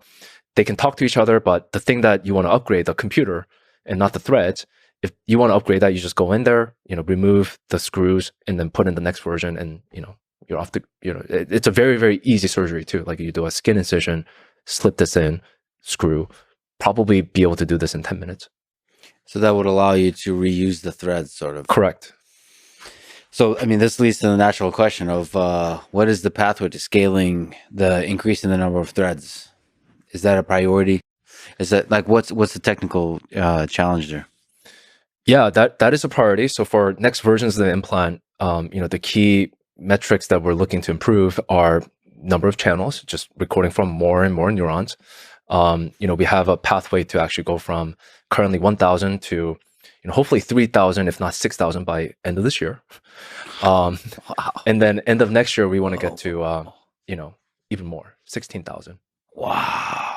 There's a couple limitations to that. One is, obviously being able to photolithographically print those wires. As I mentioned, it's 2 micron in width and spacing. Obviously, there are chips that are much more advanced than those types of resolution, and we have some of the tools that we have brought in-house to be able to do that. So traces will be narrower, just so that you have to have more of the wires coming up into the chip. Chips also cannot linearly consume more energy as you have more and more channels. So there's a lot of innovations in the circuit, and architecture as well as the circuit design topology to make them lower power. You need to also think about if you have all of these spikes, how do you send that off to the end application? So you need to think about bandwidth limitation there and potentially innovations in signal processing. Physically, one of the biggest challenges is going to be the interface. It's always the interface that breaks. Bonding this thin film array to the electronics, it starts to become very, very highly dense interconnects. So how do you connectorize that? There's a lot of innovations in kind of the 3D integrations in the recent years that we can take advantage of. One of the biggest challenges that we do have is forming this hermetic barrier, right? This is an extremely harsh environment that we're in, the brain. So how do you protect it from, like the brain trying to kill your electronics to also your electronics leaking things that you don't want into the brain, and that forming that hermetic barrier is going to be a very, very big challenge that we, I think are actually well suited to tackle. How do you test that? Like, what's the development environment? Yeah, to simulate that kind of harshness. Yeah, so this is where the accelerated life tester essentially is a brain in a vat. Mm-hmm.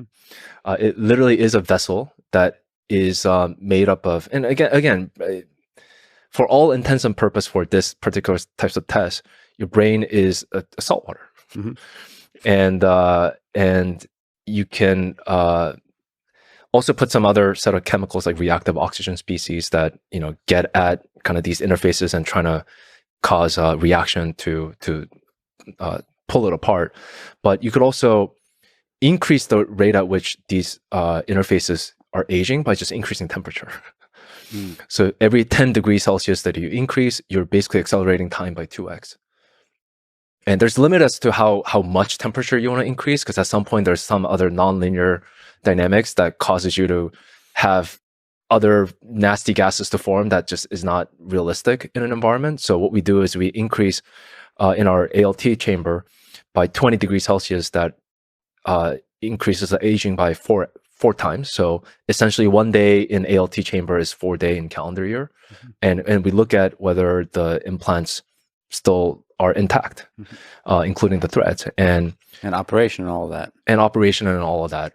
It obviously is not an exact same environment as a brain, because brain has mechanical, other more biological goops that attack at it.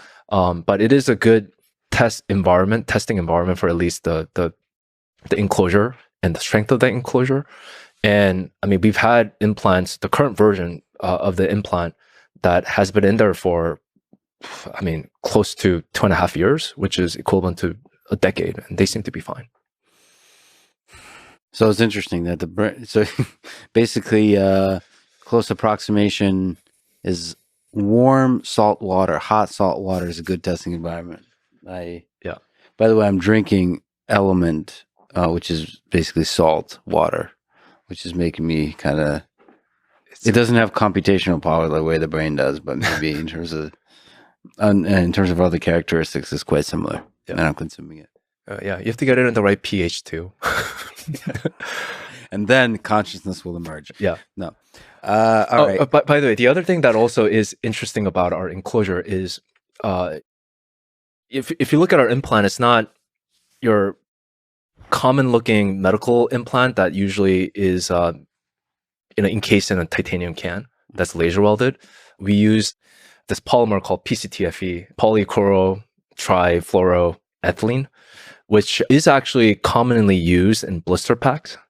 So when you have a pill and you're trying to pop the pill, there's like kind of that plastic membrane. That's what this is.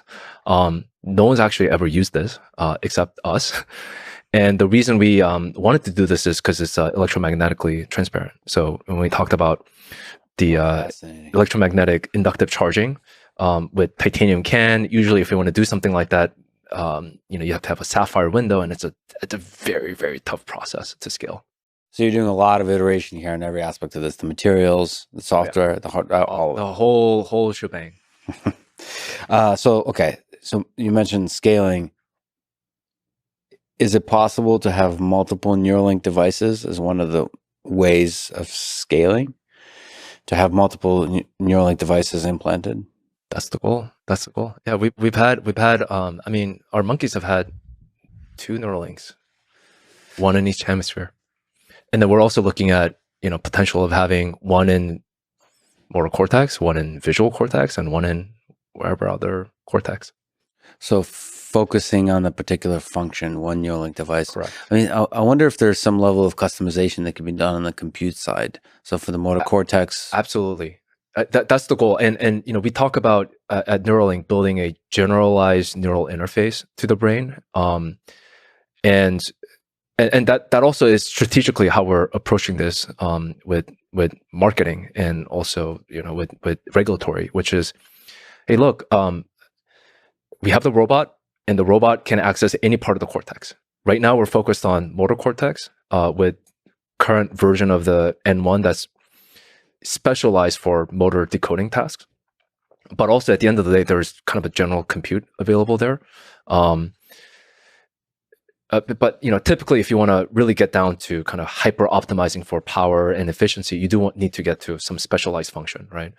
But what we're saying is that, hey, you are now used to this robotic insertion techniques, which took many years of showing data and conversation with the FDA, and also internally convincing ourselves that this is safe. And now the difference is that if we go to other parts of the brain, like visual cortex, which we're interested in as our second product, obviously it's a completely different environment. The cortex is laid out very, very differently.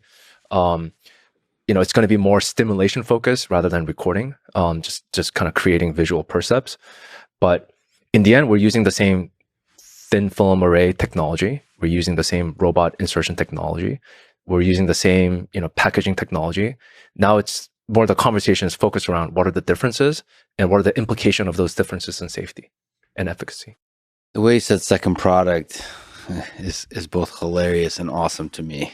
That product being restoring sight for blind people. So can you speak to stimulating the visual cortex? I mean, the possibilities there are just incredible to be able to give that gift back to people who don't have sight or even any aspect of that.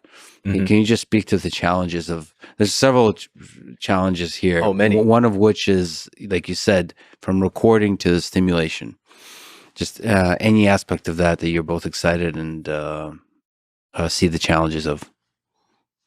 Yeah, I guess I'll start by saying that we actually have been capable of stimulating through our thin film array as well as our electronics for years. We have actually demonstrated some of that capabilities for reanimating the limb in the spinal cord. Obviously for the current EFS study, we've hardware disabled that, so that's something that we wanted to embark as a separate journey. And obviously there are many different ways to write information into the brain. The way in which we're doing that is through electrical, passing electrical current and kind of causing that to really change the local environment so that you can sort of artificially cause kind of the neurons to depolarize in nearby areas.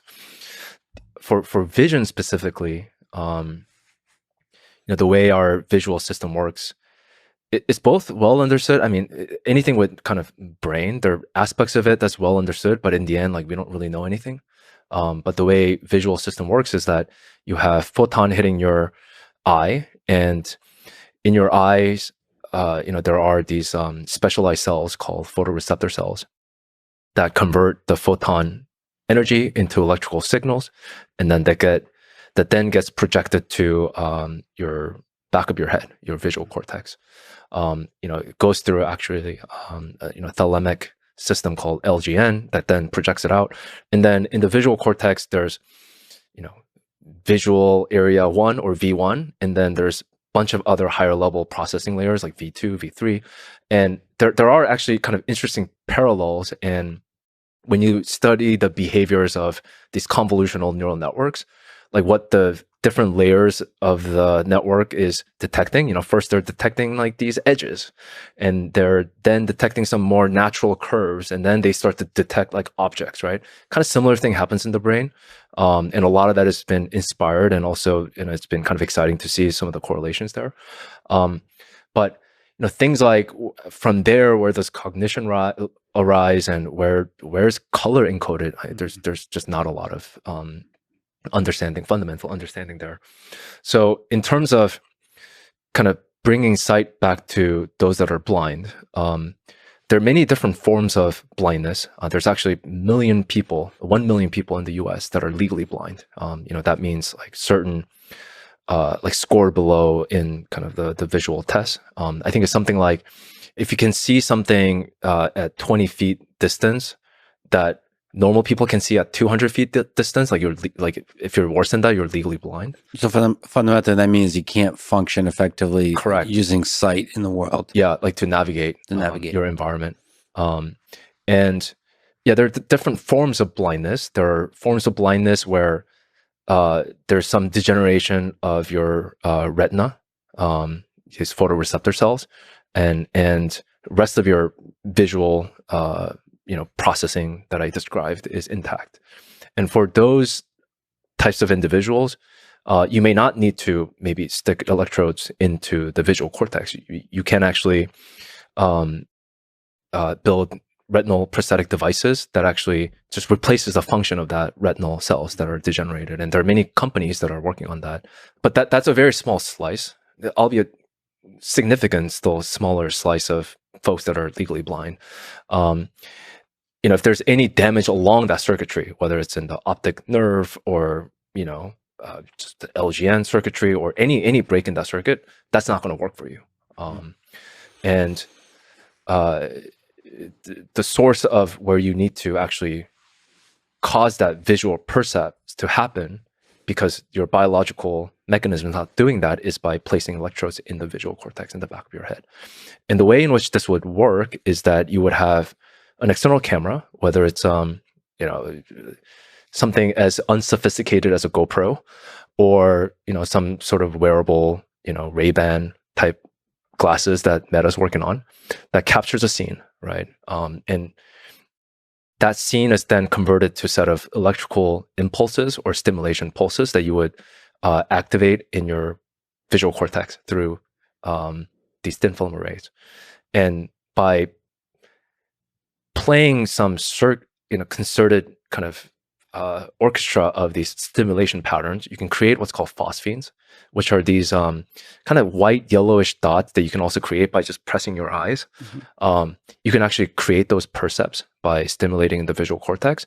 And the name of the game is really have many of those and have those percepts the phosphenes be as small as possible, so that you can start to tell apart, like they're the individual pixels of the screen, right? So if you have many of those, potentially you'll be able to, in the long term, be able to actually get naturalistic vision. But in the like short term to maybe midterm, being able to at least be able to have object detection algorithms run on your glasses, the pre-processing units, and then being able to at least see the edges of things so you don't bump into stuff.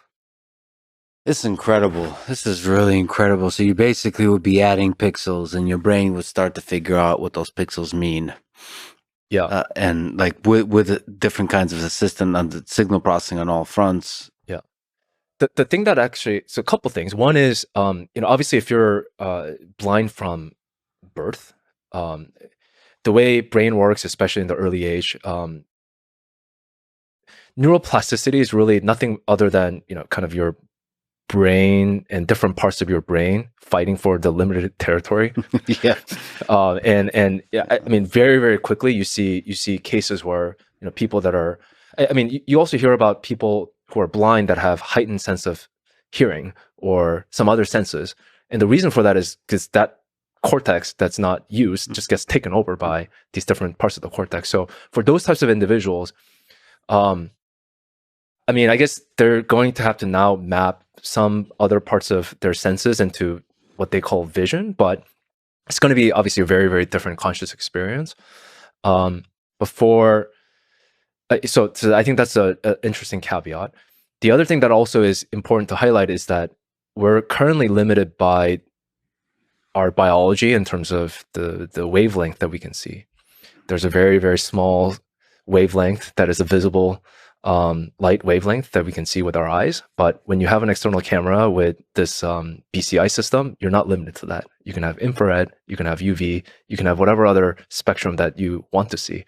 And whether that gets mapped to some sort of weird conscious experience, I have no idea. But when oftentimes I talk to people about the goal of Neuralink being going beyond the limits of our biology. That's sort of what I mean. And if you're able to control the kind of raw signal, is that when we use our sight, we're getting the photons and there's not much processing on it. If you're be able to control that signal, maybe you can do some kind of processing. Maybe you do object detection ahead of time. Yeah. You're doing some kind of pre-processing, and there's a lot of possibilities to explore that. Mm-hmm. So it's not just increasing sort of thermal imaging, that kind of stuff, but it's also just doing some kind of interesting processing. Correct. Yeah. I mean, my theory of how like visual system works also is that, I mean, there's just so many things happening in the world, and there's a lot of photons that are going into your eye, and it's unclear exactly where some of the pre-processing steps are happening. But I mean, I actually think that just from a fundamental perspective, there's just so much, the reality that we're in, if it's a reality, is so there's so much data, and I think humans are just unable to actually like eat enough actually to process all that information. So there's some sort of filtering that does happen, whether that happens in the retina, whether that happens in different layers of the visual cortex, unclear. But like the analogy that I sometimes think about is, if your brain is a CCD camera and all of the information in the world is a sun, and when you try to actually look at the sun with the CCD camera, it's just going to saturate the sensors, right? Because it's an enormous amount of energy. So what you do is you end up adding these filters, right, to just kind of narrow the information that's coming to you and being captured. And I think, things like our experiences or our like drugs like propofol, that like anesthetic drug, or psychedelics, what they're doing is they're kind of swapping out these filters and putting in new ones or removing older ones and kind of controlling our conscious experience.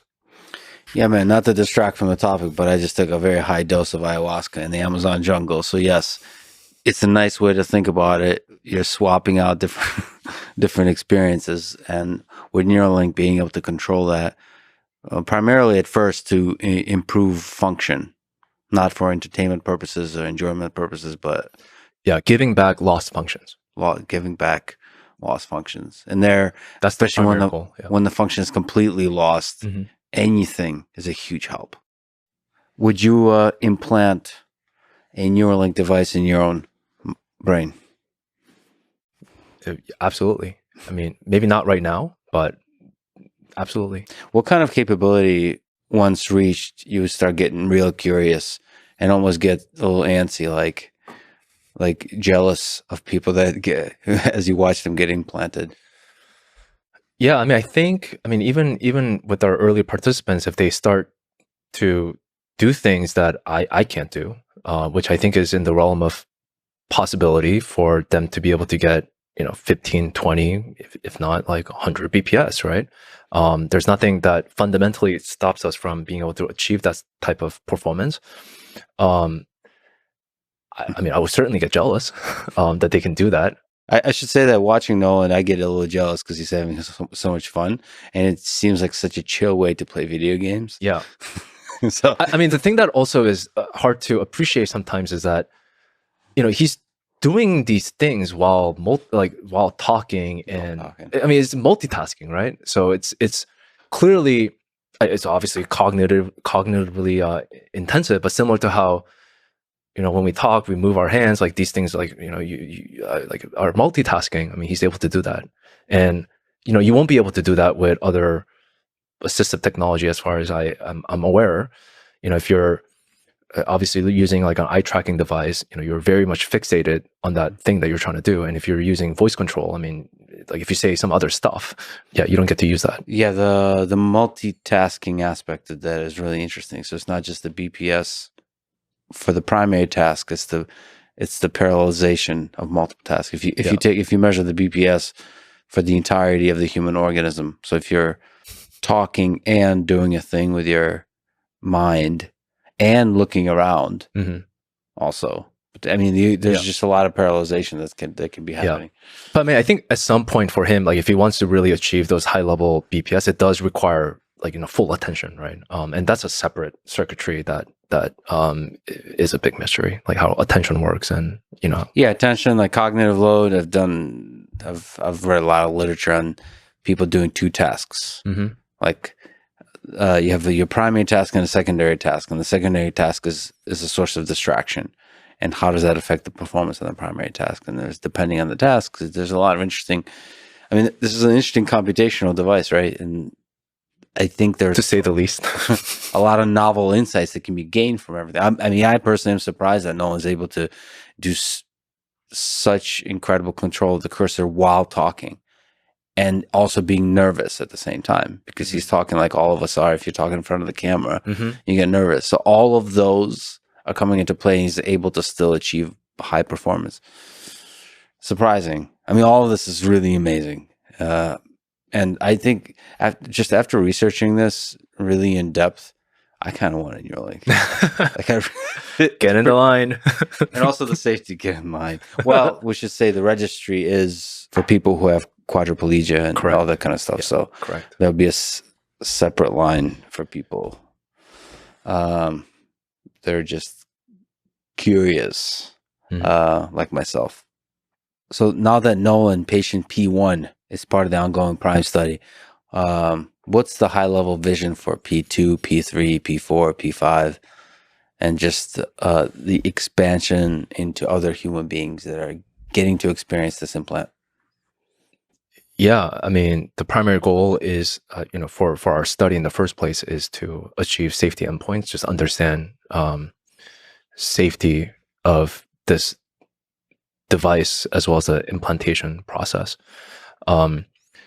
And also at the same time, understand the efficacy and the impact that it could have on the potential users' lives. And just because you have, and you're living with tetraplegia, it doesn't mean your situation is same as another person living with tetraplegia. It's widely varying. And it's something that we're hoping to also understand how our technology can serve not just a very small slice of those individuals, but broader group of individuals, and being able to get the feedback to just really build the best product for them. So our there's obviously also goals that we have, and the primary purpose of the early feasibility study is to learn from each and every participant to improve the device, improve the surgery before we embark on what's called a pivotal study that then is a much larger trial that starts to look at statistical significance of your endpoints. And that's required before you can then market the device. And that's how it works in the U.S. and just generally around the world. That's the process you follow. So our goal is to really just understand from people like Nolan, P2, P3, future participants, what aspects of our device needs to improve. If it turns out that people are like, I really don't like the fact that it lasts only 6 hours. I want to be able to use this computer for, like 24 hours. I mean, that is a, user needs and user requirements, which we can only find out from just being able to engage with them. So before the pivotal study, there's kind of like a rapid innovation based on individual experiences. You're learning from individual people how they use it, like the high resolution details in terms of like cursor control and signal and all that kind of stuff to like life experience. Yeah. So there's hardware changes, but also just firmware updates. So even when we had that sort of recovery event for Nolan, he now has the new firmware that he has been updated with, and it's similar to how like your phones get updated all the time with new firmwares for security patches, whatever new functionality, UI, right? And that's something that is possible with our implant. It's not a static one-time device that can only do the thing that it said it can do. I mean, similar to Tesla, you can do over-the-air firmware updates, and now you have completely new user interface and all this bells and whistles and improvements on everything, like the latest, right? That's when we say generalized platform, that's what we're talking about. Yeah, it's really cool how the app that Nolan is using, there's like calibration, all that kind of stuff, and then there's update. you just click and get an update. What other future capabilities are you kind of looking to? You said vision. That's a fascinating one. Mm-hmm. What about sort of accelerated typing or speech or this kind of stuff? So Yeah. What else is there? Those are still in the realm of movement program. So largely speaking, we have two programs. We have the movement program and we have the vision program. The movement program, currently is focused around the digital freedom. As you can easily guess, if you can control 2D cursor in the digital space, you could move anything in the physical space. So robotic arms, wheelchair, your environment, or even really like whether it's through the phone or just like directly to those interfaces. So like to those machines. So we're looking at ways to kind of expand those types of capability, even for Nolan. That requires, conversation with the FDA and kind of showing safety data for, if there's a robotic arm or a wheelchair that, we can guarantee that they're not going to hurt themselves accidentally, right? It's very different if you're moving stuff in the digital domain versus like in the physical space. You can actually potentially cause harm to the participants. So we're working through that right now. Speech does involve different areas of the brain. Speech prosthetic is very, very fascinating, and there's actually been a lot of really amazing work that's been happening in academia. Sergei Stavitsky at UC Davis, Jamie Henderson, and late Krishna Shenoy at Stanford are doing just some incredible amount of work in improving speech neuroprosthetics, and those are actually looking more at parts of the motor cortex that are controlling these vocal articulators, and being able to like even by mouthing the word or imagine speech, you can pick up those signals. The more sophisticated, higher level processing areas like, the Broca's area or, Wernicke's area, those are still very, very big mystery in terms of the underlying mechanism of how all that stuff works. But I think Neuralink's eventual goal is to kind of understand those things and be able to provide a platform and tools to be able to understand that and study that. This is where I get to the pothead questions. Do you think we can start getting insight into things like thought? So speech is, there's a muscular component, like you said. There's like the act of producing sounds. But then what about the internal things like cognition? Like low-level thoughts and high-level thoughts. Do you think we'll start noticing kind of signals that could be picked up, that could they could be understood, that could be maybe used in order to interact with the outside world? In some ways, like I guess this starts to kind of get into the hard problem of consciousness. Mm-hmm. I mean, on one hand, all of these are at some point set of electrical signals that from there, maybe it in itself is giving you the cognition or the meaning, or somehow human mind is an incredibly amazing storytelling machine. So we're telling ourselves and fooling ourselves that there's some interesting meaning here. But I mean, I certainly think that BCI and really BCI at the end of the day is a set of tools that help you kind of study the underlying mechanisms in a both like local but also broader sense. And whether there's some interesting patterns of like electrical signal that means like you're thinking this versus, and you can either like learn from like many sets of data to correlate some of that and be able to do mind reading or not. I'm not sure. I certainly would not kind of rule that out as a possibility, but I think BCI alone probably can't do that. There's probably additional set of tools and framework, and also like just hard problem of consciousness at the end of the day is rooted in this philosophical question of like what is the meaning of it all? What's the nature of our existence? Like where's the mind emerge from this complex network? Like, yeah, how does the subjective experience emerge from just a bunch of spikes, electrical spikes? Yeah. I mean, we do really think about BCI and what we're building as a tool for understanding the mind, the brain, the only question that matters. There's actually there actually is some biological existence proof of like what it would take to kind of start to form some of these experiences that may be unique. If you actually look at every one of our brains, there are two hemispheres. There's a left-sided brain, there's a right-sided brain. And I mean, unless you have some other conditions, you normally don't feel like left legs or right legs. Like you just feel like one legs, right? So what is happening there, right? If you actually look at the two hemispheres, there's a structure that kind of connectorizes the two called the corpus callosum that is supposed to have around 200 to 300 million connections or axons. So whether that means that's the number of interface and electrodes that we need to create some sort of mind meld, or from that, like whatever new conscious experience that you can experience. But yeah, I do think that there's like kind of an interesting existence proof that we all have.